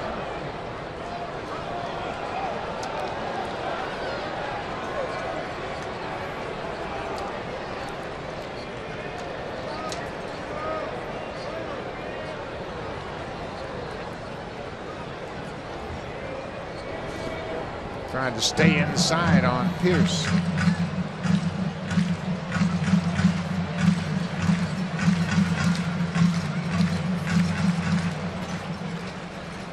Steve Pearce had a pinch hit appearance in the series. The Blue Jays were here to open the season, and he drilled the ball to the alley. Kevin Pillar made that great catch up against the wall in left center. Thought he injured himself on that, but he stayed right with it. Took extra bases away from Pearce. That home run that J Happ just gave up was just his 3rd of the season. That's how well he has pitched. Pearce strikes out. Boy, they stayed inside, and he comes up with his 6th strikeout tonight.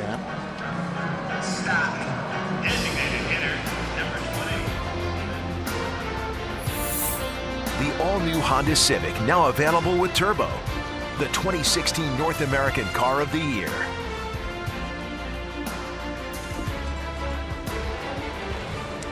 That is the Rays tank deep out into the stands in center field. And attraction for the fans here at the ballpark. Would you put your hand in there? I wouldn't. Yeah, they're friendly. Especially if I had food in my hand. You don't bite the hand that feeds you. I guess. Okay, I see where you're going with that one. Steven Souza Jr., you mentioned the 3 home runs allowed by Happ. Souza Jr. hit one against him earlier in the season.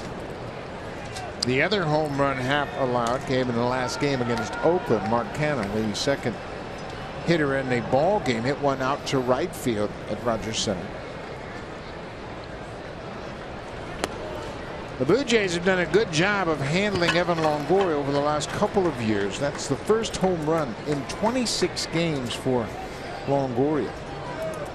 His last home run came on September 13th, 2014 at Toronto.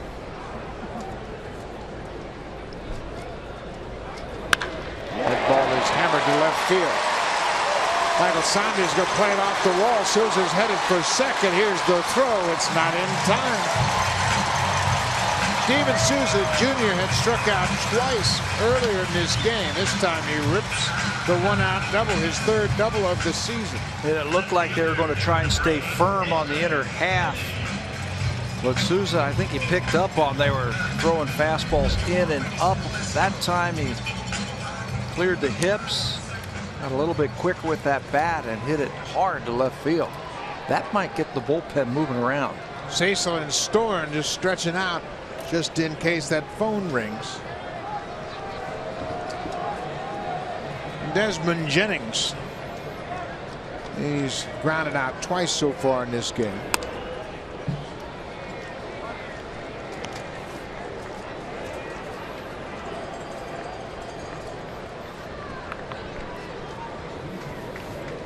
For Jennings, his 0 for has now stretched to 0 for 18.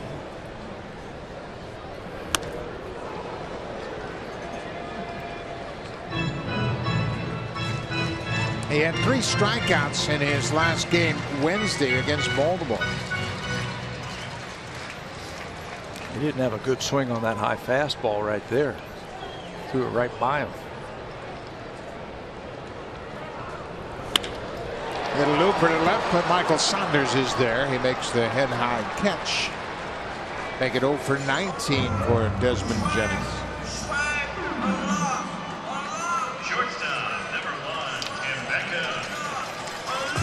Well, Tim Beckham now will face Jay Happ, and Beckham had a leadoff double his last time up. That started the 5th inning. For Beckham, that was his first extra base hit of the season. That was on a fastball. I think go right back to it right here. John Gibbons got that scorecard out. He's looking at the lineup, thinking about his options as we head to the back end of this ball game.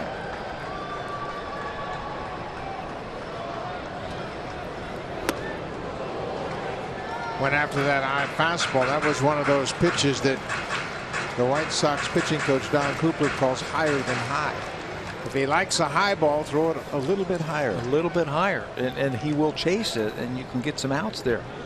Farther than far. If he likes it out far away from him, just go a little bit further.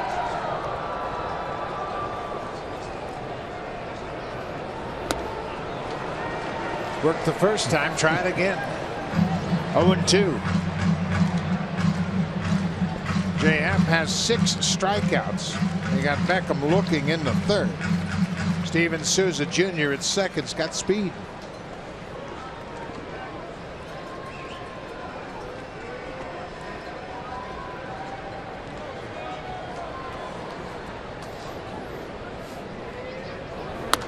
He went. Jay Happ strikes out Beckham to end the inning. But Evan Longoria, leading off the bottom of the 6th, goes after the first pitch and hits a home run to right. Beckham strikes out for a second time. Will go to the 7th. It's a 2-2 game.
Some call it retaliation, vengeance, redemption.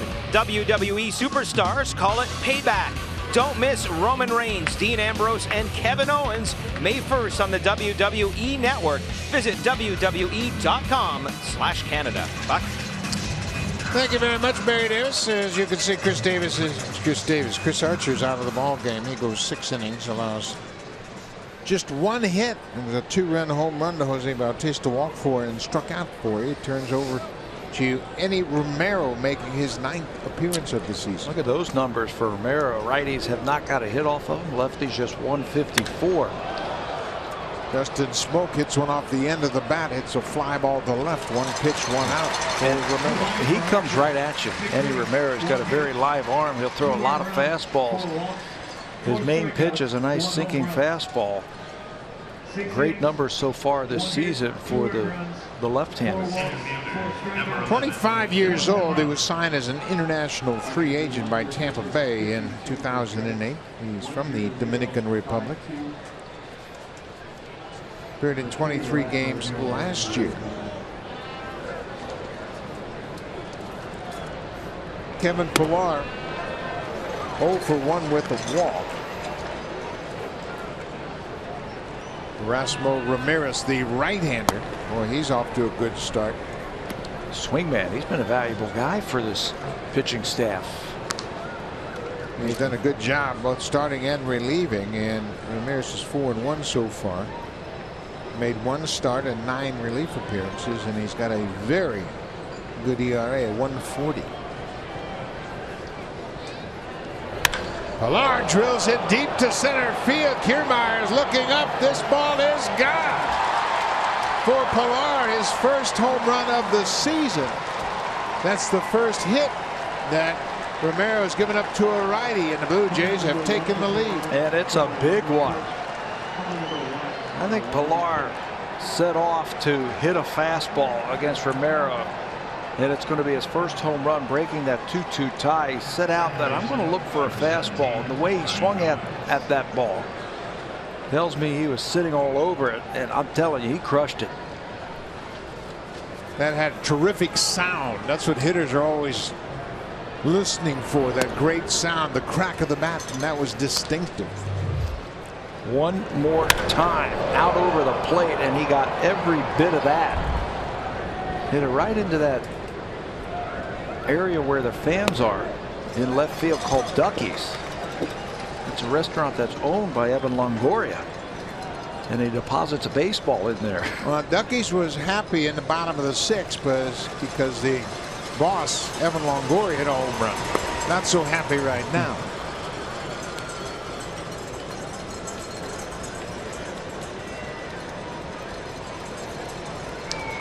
Ryan Goins, he has walked and struck out.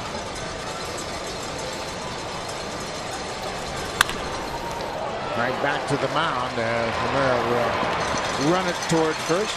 2 outs. Just checking with Jamie Campbell.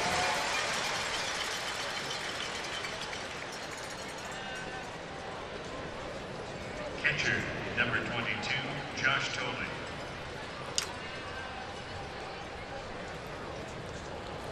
Matt Lato's off to the best start of his career. He's given up 5 hits, but only 1 run so far. Mark Trumbo drove in the Orioles run. And the White Sox have a 2-1 lead in Baltimore. Josh Tolley, the catcher. Josh is 0 for 2. Blue Jays have just 2 hits, and they've both been home runs. Talked about that in the opening. His team scoring some runs when they're hitting home runs. 4 of them last night, 2 more tonight.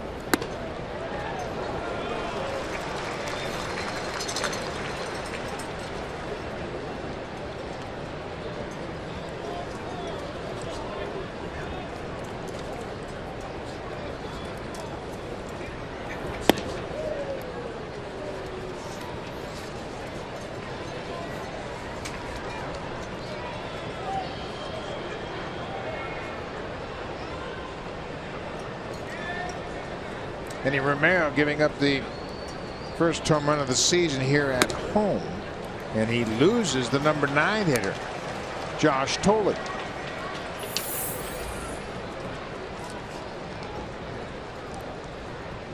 Number 21, left fielder. The Pilar hit, first allowed by Romero to a right-handed hitter this season. And now he walks the number 9 hitter to turn the lineup over and bring Michael Saunders to the plate. Probably be his last hitter of the night with all those righties behind him. That's why Kevin Cash has Ramirez up. And here comes Michael Saunders, who this year has hammered left-handed pitching.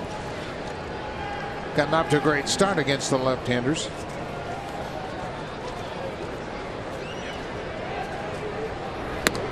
This time he waves at that hard breaking ball. Michael Saunders, 273 average. 6 for 22. But most importantly, 3 home runs. 3 home runs against the lefties this year.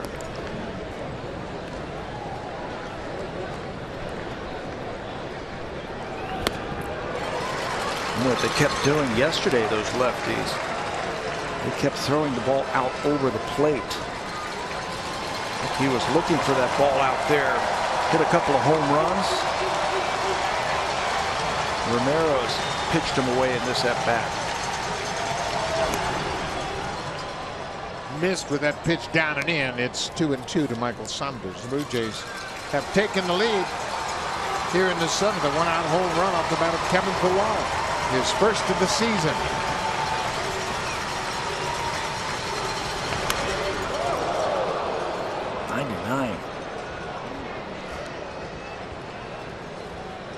Trying to hang in there against lefties and guard against that breaking ball. Then you get that heater up around your coconut at 99. Stay looking out there. 3-2, 2 outs. There goes the runner. That's ball 4. Saunders will take first.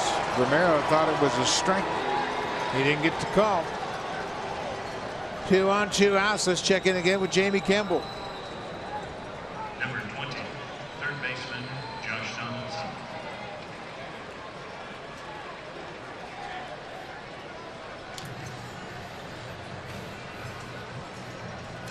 Thank you very much, Jamie. That's Rick Porcello against Michael Pineda at Fenway Park.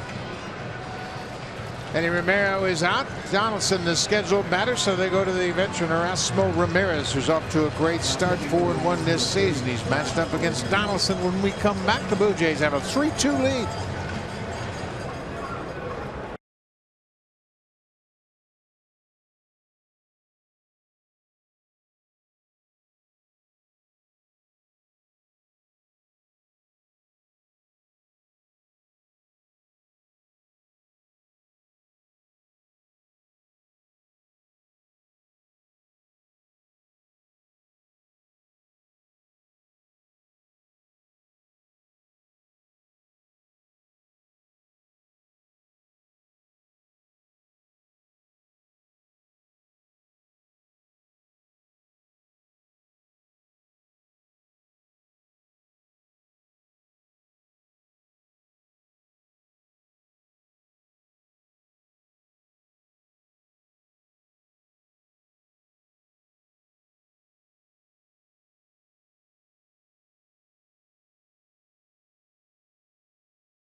Blue Jays on Sportsnet.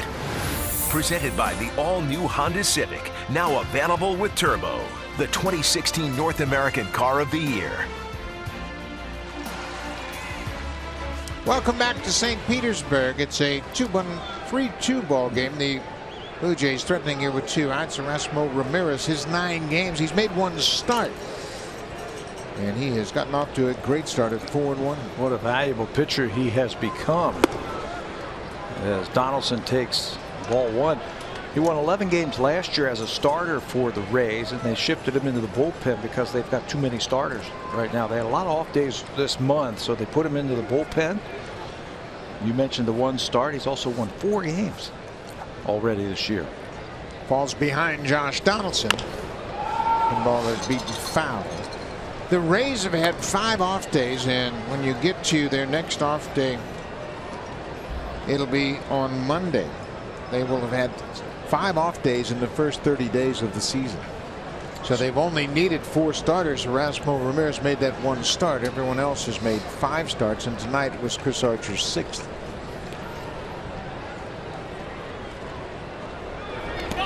In the dirt, blocked by Casale. Kevin Cash talks about him being a very valuable guy for this team because they can spot start him, like you said. They can pitch him out of the bullpen. He's been very effective. Stretch him out in spring training to be a starter, and then with all those off days, they had the option to move him into the pen. He's been very valuable, giving him multiple innings out of the pen.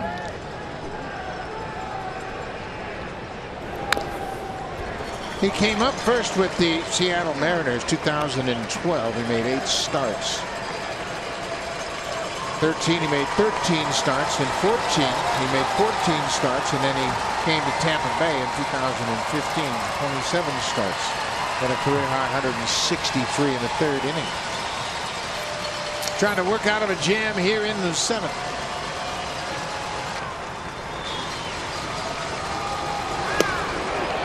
Strike 3 call. Donaldson wasn't sure about it. Joe West rings him up.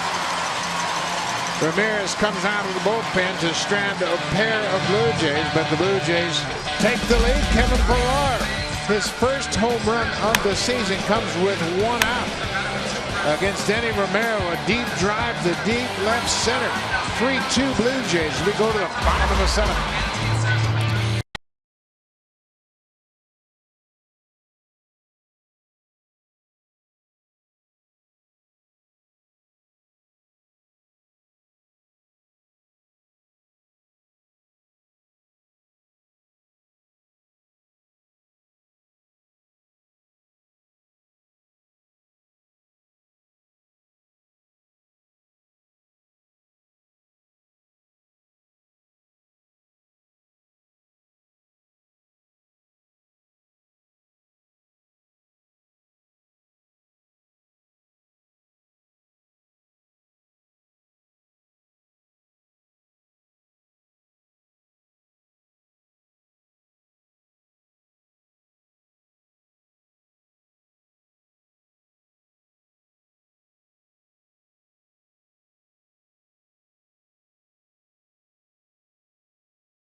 It's become a great tradition. Junior Jays Saturdays presented by Boston Pizza. And the next one is Saturday, May 7th. Blue Jays and Dodgers 107. Special price tickets in the 200 and 500 level outfield seats. And after the game, kids 14 under can run the bases. Go to BlueJays.com for tickets. Buck? Should be a great weekend series with the Dodgers at Rogers Center. Kevin Kiermaier. Boy, this is a big out for Jay Happ. Kiermaier has good speed. He scored the first Rays run after a walk and a stolen base back in the 3rd. Need that first out of the inning. Get a first strike on the batter. Get the first out of an inning. Make life a little bit easier. I think he's going to massage it. I think John Gibbons is going to massage this inning as far as he can with Jay Happ. But the instant he gets into trouble, he's going to go to his pen. He has the pen up. The right-hander is Jesse Chavez. The left-hander is Brett Cecil. Bottom of the 7th, the Blue Jays have a 3-2 lead, despite the fact they have but 2 hits, 2 home runs, 2 runs shot by Bautista, and a solo homer by Kevin Pillar, his first of the season. Popped up and playable. Tulowitzki calls for it. Donaldson peels out of the way, and that's a big out for Jay Happ. First out of the 7th.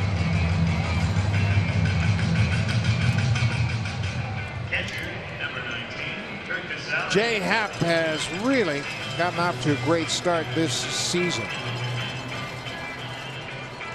His parents are here watching him pitch this game tonight. Had a chance to say hi to them today.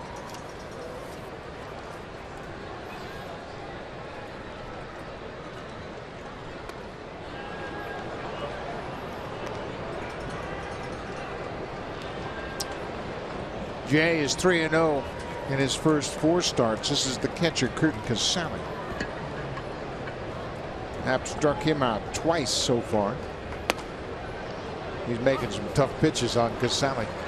Keep that ball in there. That's where he struck him out his last time up, with a runner at third base and less than 2 outs.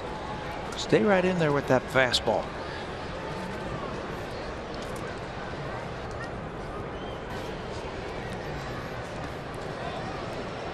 Josh Thole blocked the ball in the dirt. Casale checked his swing.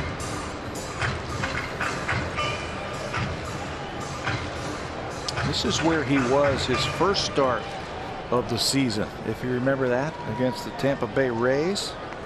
He left that game with a 3-2 lead. Ended up with a no decision. Popped up behind home. Josh Thole takes the mask off and makes the catch. He drifts back into fair territory. 2 quick outs here in the 7th. This copyrighted telecast is presented by authority of Rogers Blue Jays Baseball Partnership and may not be reproduced or retransmitted in any form. And the accounts and descriptions of this game may not be disseminated without the express written consent of Rogers Blue Jays Baseball Partnership.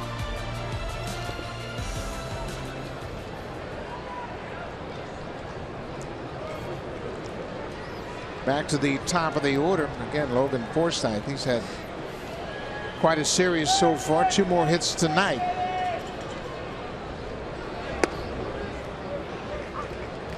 Josh Thole's done a nice job of catching Jay Happ tonight. Russell Martin not in the starting lineup. He will catch tomorrow. Catch Marcus Stroman in the series finale.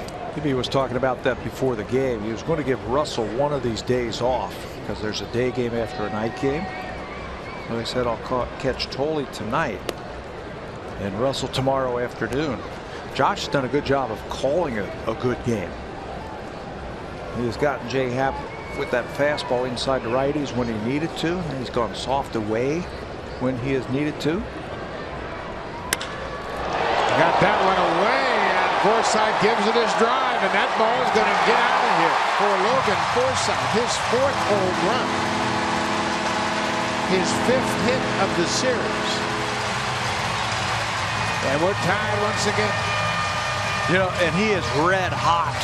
Anything out over the plate, he has been hitting with authority. Came into this game .419 over his last 8 games, and he shows you why. He singled his first time up, singled his second time up, walked, and then they wanted that ball in, and it stayed out over the plate, and it's not coming back. Jay Happ has given up 2 home runs here tonight, both solo home runs. And matches his season total. Came in allowing just 2 home runs. Longoria leadoff homer in the 6th, and now the 2-run home run by Logan Forsythe. 3-3 ball game. Brandon Guyer has hit the ball hard tonight. He's grounded into double play and then lined out to short and lined out to the center fielder. Nothing to show for it. He's 0 for 3. He's had 3 really good at bats.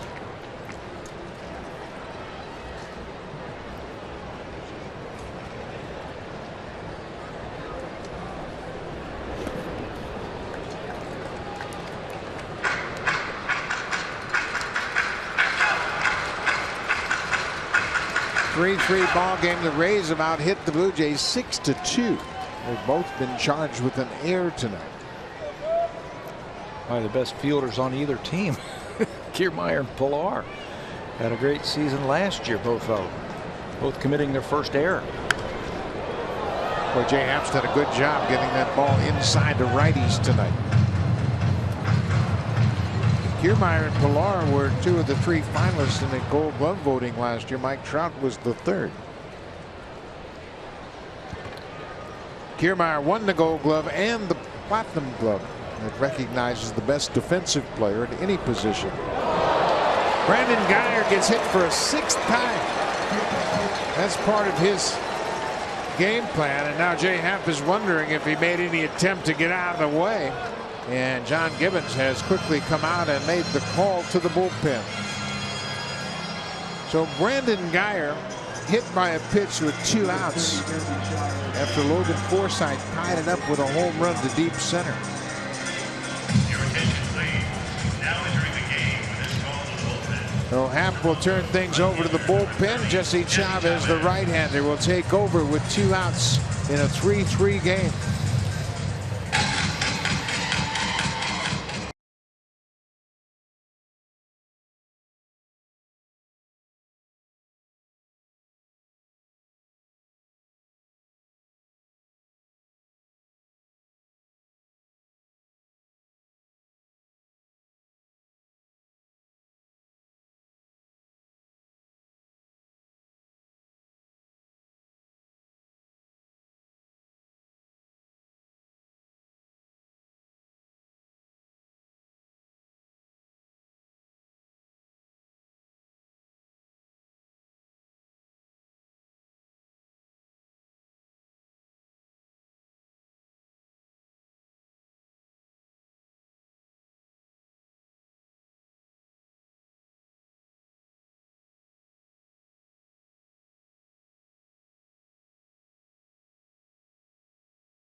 Jay Happ out of the ball game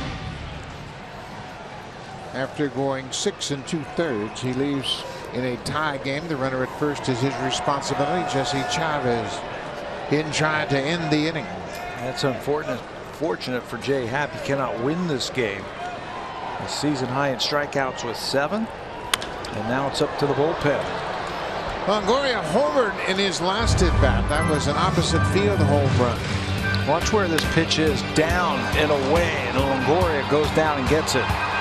Just squeaks it over the fence in right field for his first home run against the Blue Jays in 26 games. That tied it up. Kevin Pillar untied it, and now Logan Forsythe tied it back up again with a solo home run. The Blue Jays bullpen has had a real problem stranding inherited base runners. Jesse Chavez has allowed 6 of the 10 runners he's inherited.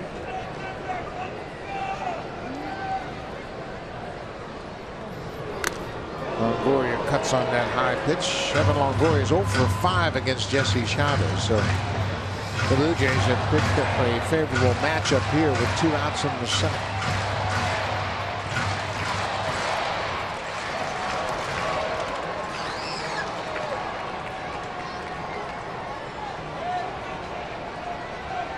One and 2.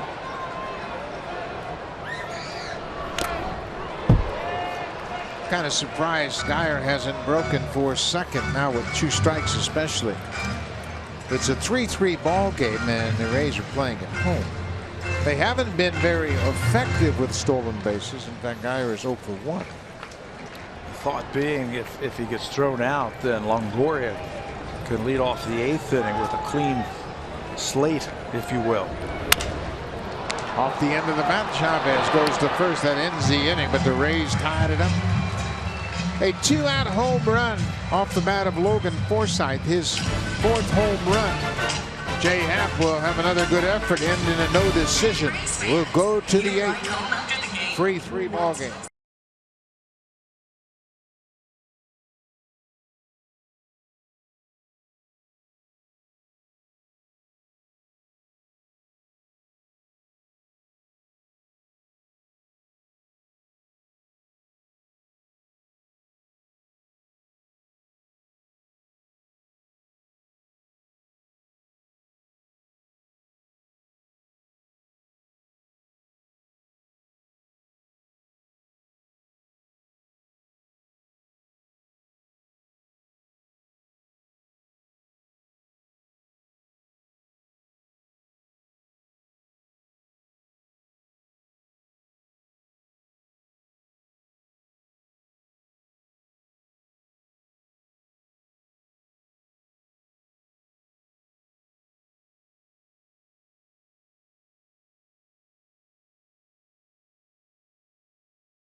Experiences like alumni meet and greets, seat upgrades, offers, and more with Game Plus, part of MLB.com ballpark app. Learn more at BlueJays.com/Game Plus. And Buck, we'd like to wish you congratulations to the Toronto Maple Leafs, who have won the draft lottery. A huge night for the Maple Leafs organization. Winnipeg will draft 2nd, the Columbus Blue Jackets 3rd.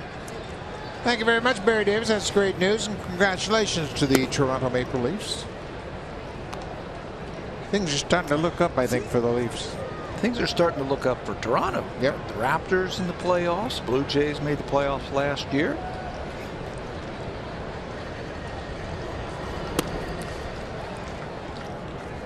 Jose Bautista put the Blue Jays out in front with a 2-run home run in the 3rd. His 5th homer of the season. He's now driven in 18 runs. Right off the foot. 2nd time that left foot has taken a beating tonight. I think he did it in his 2nd at bat in the 3rd inning, hit it off his foot, and then did this changeup out in front, and Bautista gets it just down the line. 5th home run of the season, gave the Blue Jays a 2-0 lead, their first hit of the night. For Jose, that's his 27th career home run here at Tropicana Field.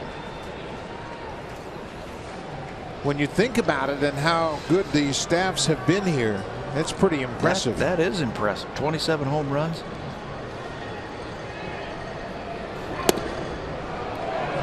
Had a good look at that pitch off the plate and away.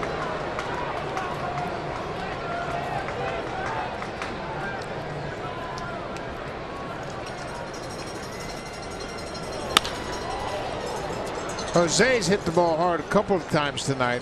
He lined out to the shortstop, Tim Beckham, in the 6th. Starting to get that timing down on the fastball. He's been missing a few of them. Jose played 12 games with the Rays in 2004.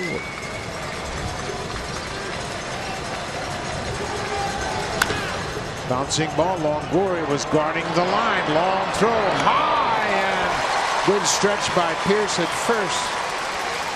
Bautista's retired on the ground out to 3rd.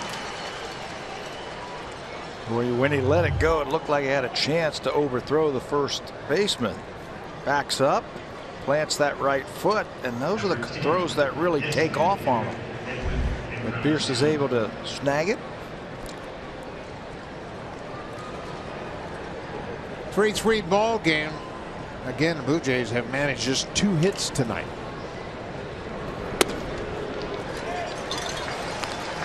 Edwin Encarnacion, the DH, 0 for 3 so far.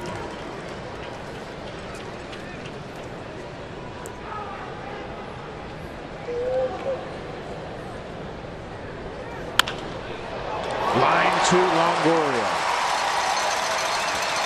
Blue Jays are hitting in some tough luck. You know, that's why they have those shifts. They put 3 infielders on the left side of the infield, especially late in the game of a tie game with power hitters. Longoria can guard the line. And then he's got 3 guys over there, so it serves 2 purposes. Guard the line, no doubles. You got 3 infielders over there. Stop the big man from getting on base. Troy Tulowitzki goes after the first pitch and fouls it out of play. You mentioned the shifts. Tampa Bay is among the leaders in utilizing the shifts. Coming in this game, they had shifted 261 times. That's the 4th most in baseball. Take advantage of your scouting reports and who you're playing. It's a good pitch down and in. And as a hitter, I mean, if you look out there, if you're a right-handed hitter, you look out there and you see those 3 guys on the left side of the infield, and they're all deep like that. It's got to play into your mind a little bit, trying to hit it through it. 0-2. And 2, I think part of the psychology of the shift, it takes a hitter away from his strength if he tries to hit one to that gap. I mean, you could drive a semi through that gap on the right side of the infield all the way up to the wall. You know, that's just what the defensive team wants you to do. They want you to think about maybe peppering the ball to right field and staying away from the extra base hit or the home run to left field. Kevin Cash, the manager, looking at his matchups. Nobody's throwing in either bullpen.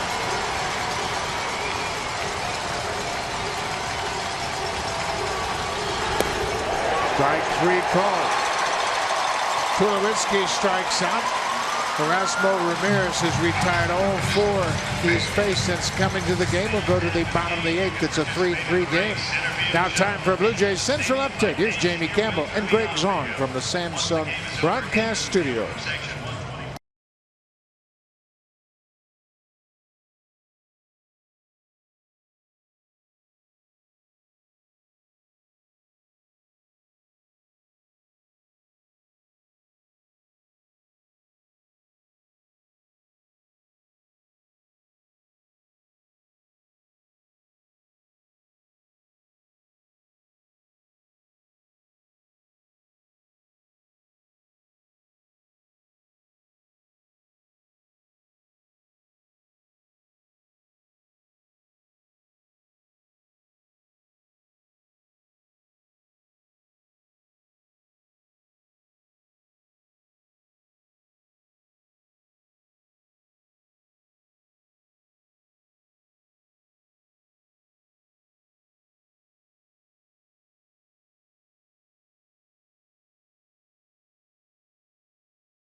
May want to look into a Blue Jays ticket package.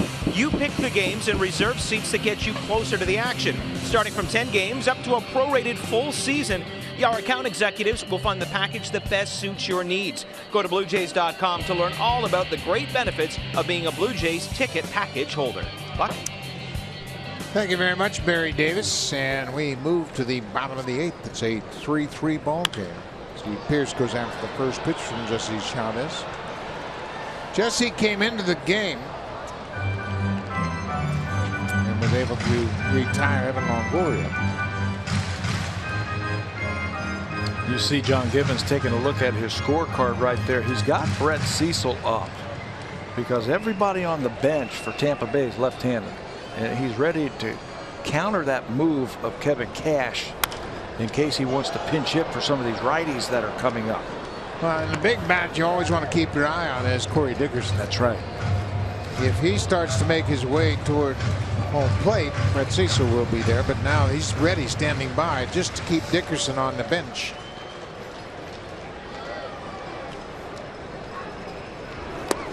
What Kevin Cash is going to try and do is going to try and get Cecil into the game and then out of the game. So the matchup of Dickerson versus the righty.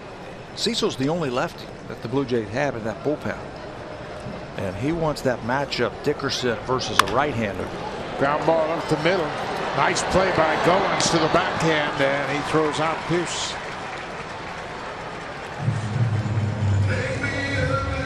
First out of the 8th. Number 20.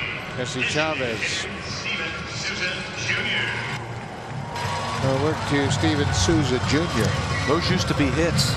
Not anymore. Look where this ball is. It's on the shortstop side of second base from a right-handed hitter. That used to be a base hit. Not anymore. Not with all the information that is out there. Pierce a pull hitter. They put the second baseman right behind the bag and take away a hit. The Blue Jays have utilized 145 shifts this season. That's middle of the pack, and I think it reflects the talent of their infielders. You don't have to play the dramatic shifts when you got infielders like the Blue Jays. They all have good range.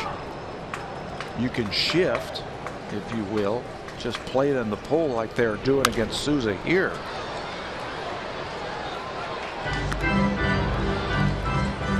Ryan Cohen showed why you don't have to overshift. That great defensive play on the other side of the bag.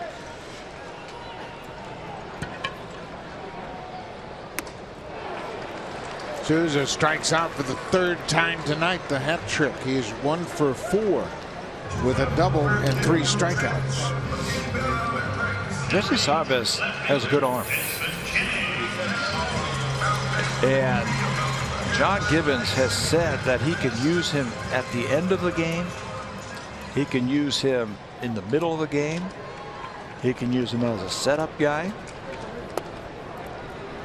He's throwing hard right now and hitting the spots. Desmond Jennings is 0 for 3 tonight. His 0 for is stretched to 0 for 19. Chavez is pounding that strike zone. Alex Colomé, who's serving as their closer, with Brad Boxberger on the deal.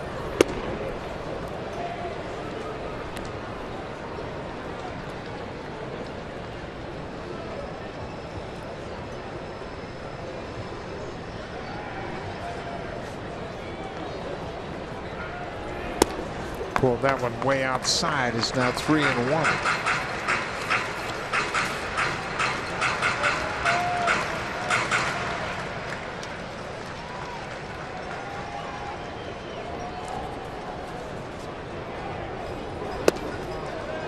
Strike call, late call by Joe West. It's a full count.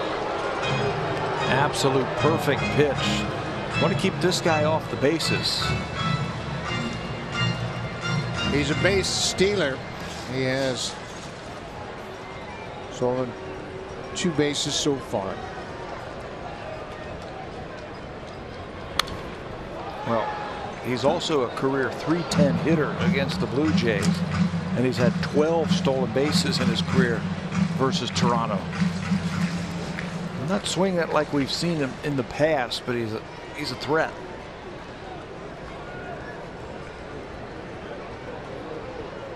Another 3-2 pitch.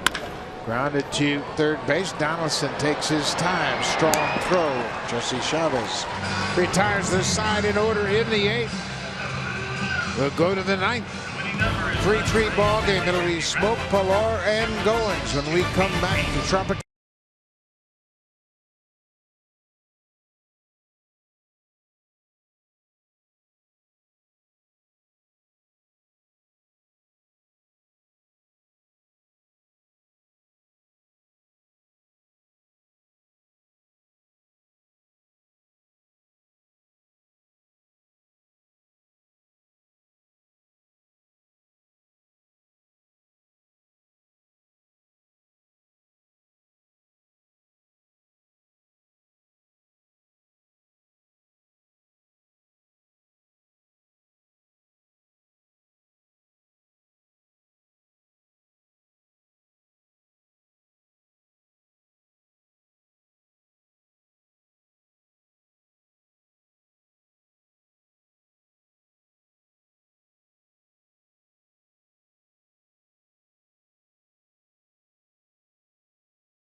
Fans, if you're catching a game in the U.S., you can share all your experiences as they happen with friends and fans back home.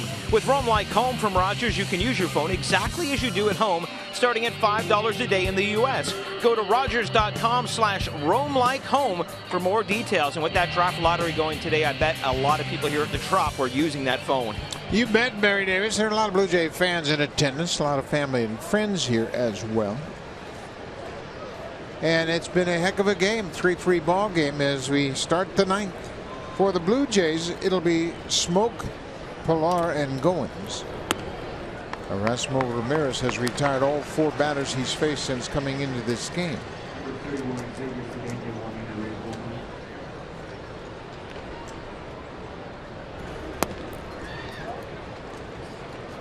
Ball and a strike to the first baseman. Justin had an RBI, a 2 RBI single in the game last night. Hits this ball off the end of the bat. That's going to hang up for Brandon Guyer. 1 down. Drive of the game is brought to you by the all-new Honda Civic, the 2016 North American Car of the Year. Tampa Bay Rays had just tied the ball game up when Kevin Pilar stepped to the plate in the 7th inning, and he sends one out of here. Breaking the tie, that's his first home run of the season. And after a bunch of high fives, that's our drive of the game.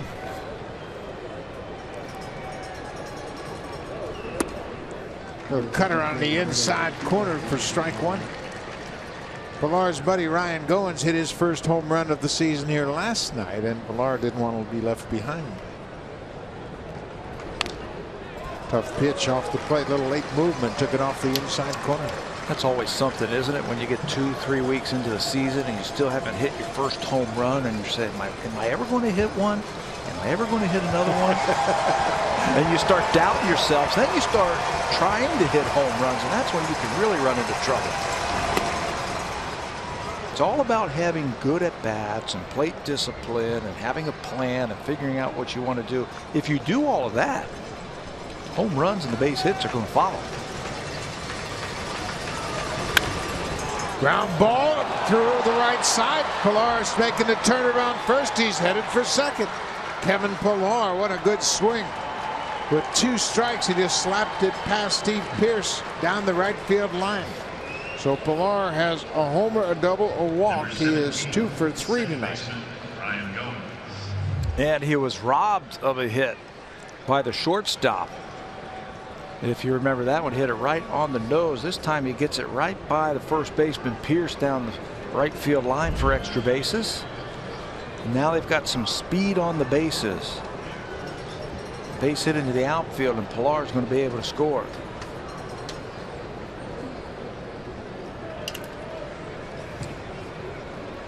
The Rays have a left-hander Xavier Cedeno loosening up down there. Ryan Goins is the batter, and then Ezequiel Carrera has come out on deck. And this is interesting. Kevin Cash, he looked like he was going to fight temptation and leave Ramirez in there. Erasmo Ramirez has retired all but Kevin Pillar. He's retired 5 of the 6 batters he's faced, and now he'll give way to the bullpen. Xavier Cedeno will come on to face Ryan Goins, and we come back in this 3-3 game.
Chris Archer started this game through exactly 100 pitches. He only gave up 1 hit, but that was a 2-run home run to Jose Bautista. Goes 6 innings. He walked 4, struck out 4.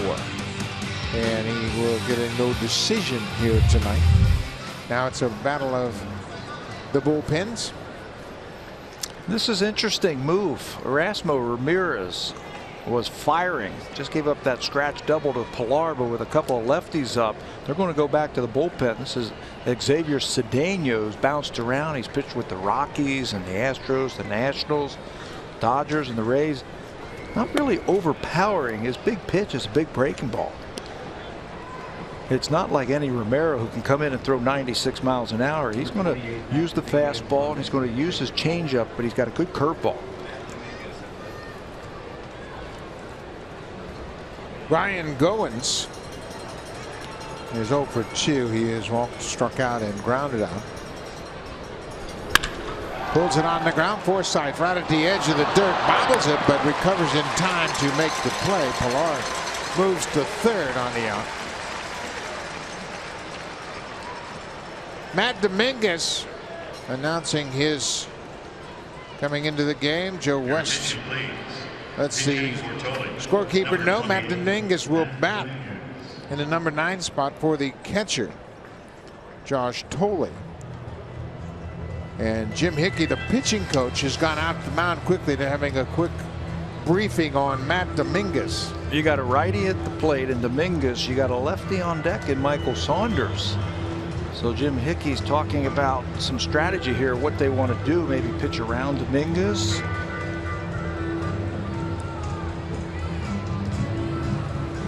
Lots going on.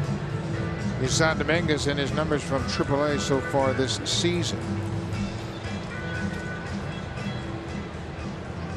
Dominguez was a regular player a couple of years at third base for the Astros. Just recalled from AAA.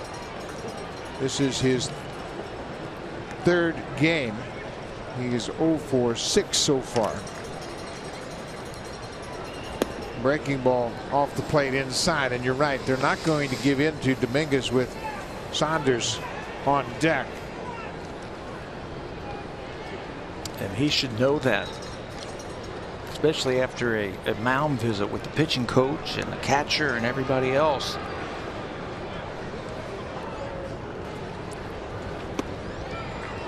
Couple of breaking balls not close. Dominguez has never faced Xavier Cedeno, and now shift is even more prominent.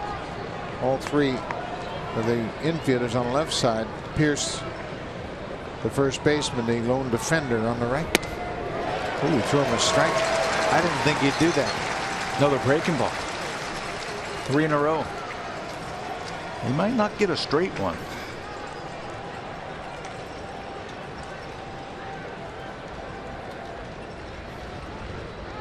Two balls and a strike, 2 outs. We're in the top of the 9th of a 3-3 game. Now it's 2-2.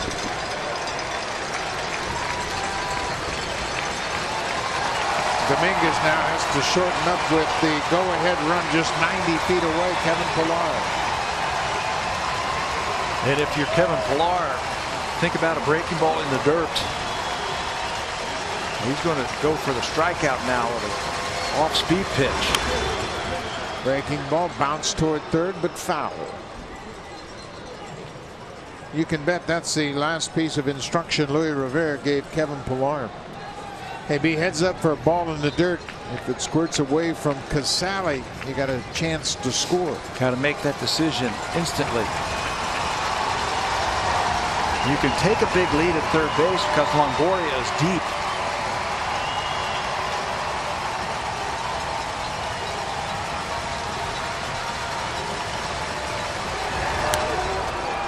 Upstairs. He's got to throw him a breaking ball now. He hasn't thrown anything but that. He hasn't thrown one straight pitch. So as a hitter, look for it.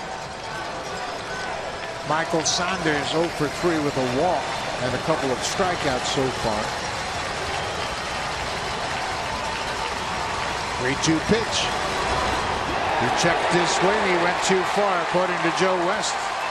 Dominguez, the pinch hitter, strikes out. The Blue Jays strand the go-ahead run at third as Xavier Cedeno strikes out Matt Dominguez, and Russell Martin will come into the game to catch the bottom of the 9th. The check swing by Dominguez.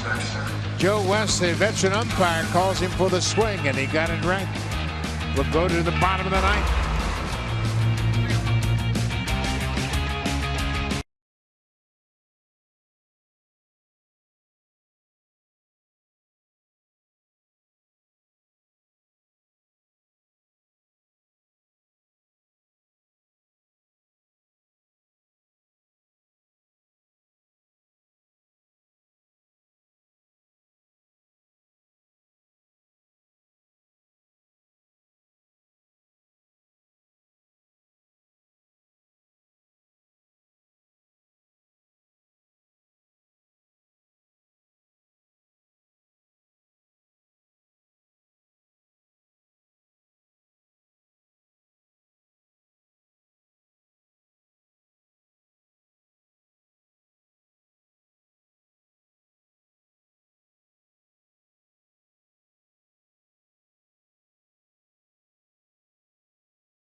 Welcome back to Tropicana Field in St. Petersburg, Florida, where we are in a tie game, bottom of the 9th.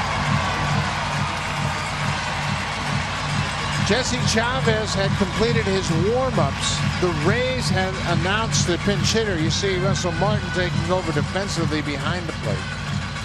But Chavez had completed his warm-ups. The Rays had sent up a pinch hitter, Brad Miller, batting for Tim Beckham to start the bottom of the 9th. Chavez is out. Cecil is in.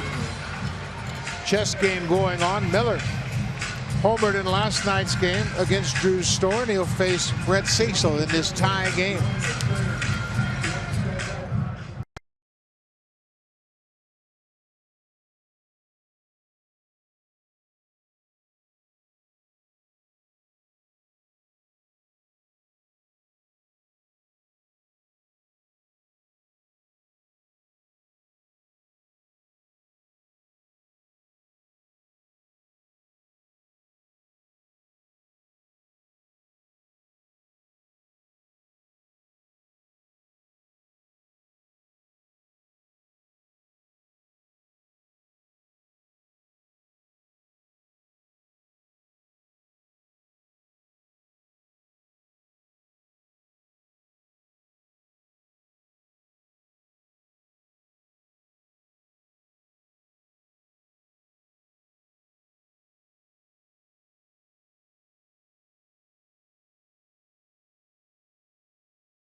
Pitched another fine game, 6 2/3. He gives up 6 hits.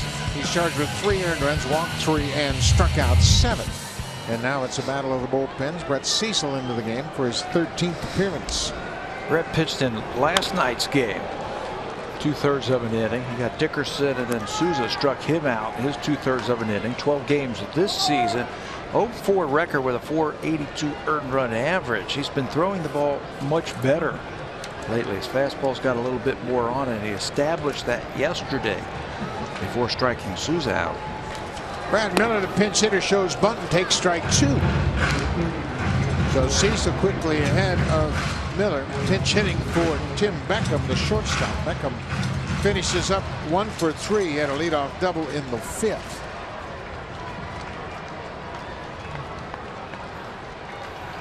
Miller batting 182 against lefty pitching.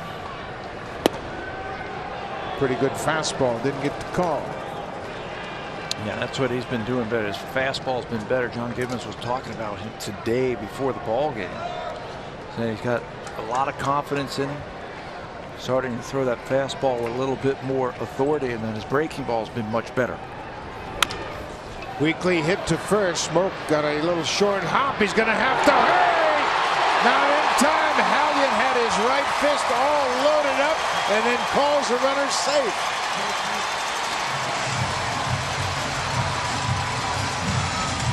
So Smoke backed up and got an in-between hop at first.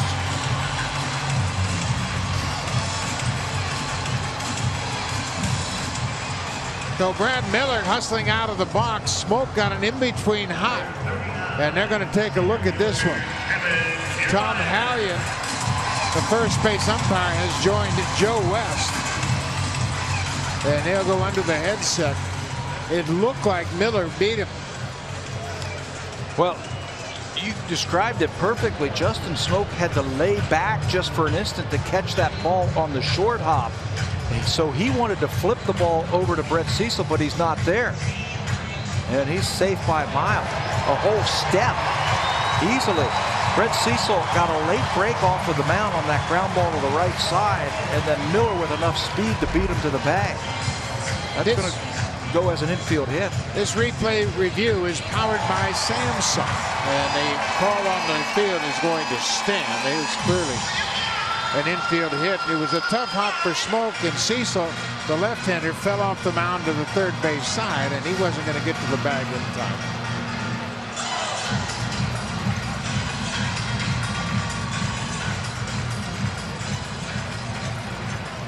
So the pinch hitter reaches with an infield hit.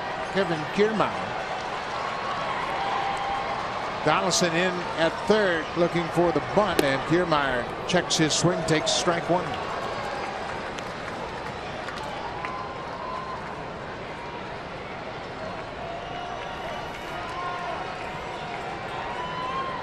Three ball game.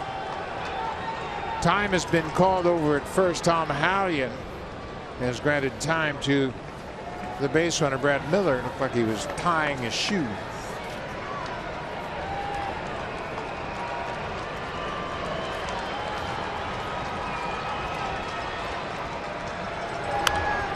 Pop straight back in our direction.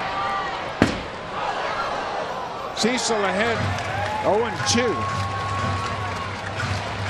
Kiermaier came into this game batting .321 over his last 8 games. So far tonight, he's over 2 with a walk. He scored the first Rays run back in the third. He goes after it. Martin blocks it. Check that. No swing, according to the third base umpire, Mike Ripperger. Hard breaking ball. Kiermaier holds up. I thought for sure that they would try at least one bunt here. Sacrifice that guy in the scoring position. Give him one shot. Driven toward right. Bautista backing up. It's over his head off the wall. Miller's around second. He's going to third. And Kevin Kiermaier. A double off the wall in right.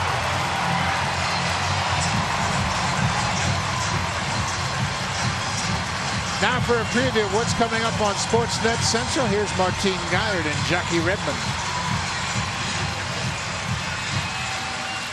Number 19, the catcher, Kurt Casale.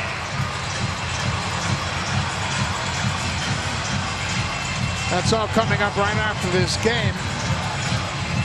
The only base runner that matters is 90 feet away. Brad Miller, the pinch hitter who went to third on the double by Kiermaier. Kurt Casale, the catcher, 0 for 3 with 2 strikeouts. They pitched him inside all night long. And they have to pitch to him. You can't walk him and then face Foresight, the hottest hitter on the planet. The game plan is you got to pitch to Casale, pop him up or strike him out, and have him hit a ground ball at the infielder. And then with first base open, you can walk Foresight. Foresight is 5 for 7 in the series with a home run in his last at bat. He's driven in 2 of the 3 runs tonight for Tampa Bay. And if he's ever going to throw that good breaking ball for the strikeout, this is the time to do it right here. Casale 0 for 9 with 4 strikeouts with runners in scoring position.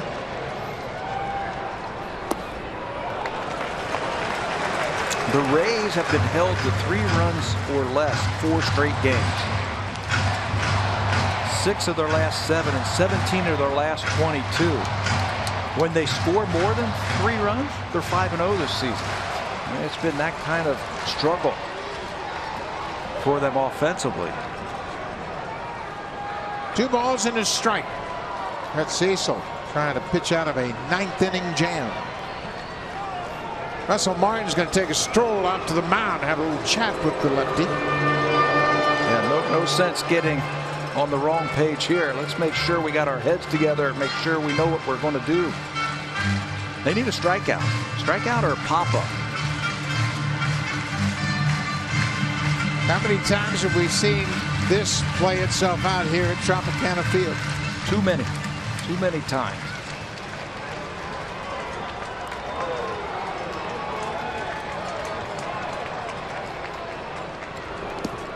Another good block by Martin.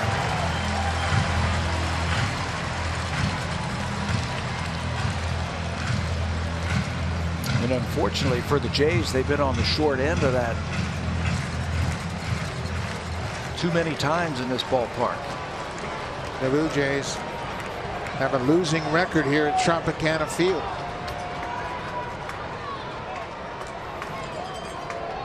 Cecil just about bopped.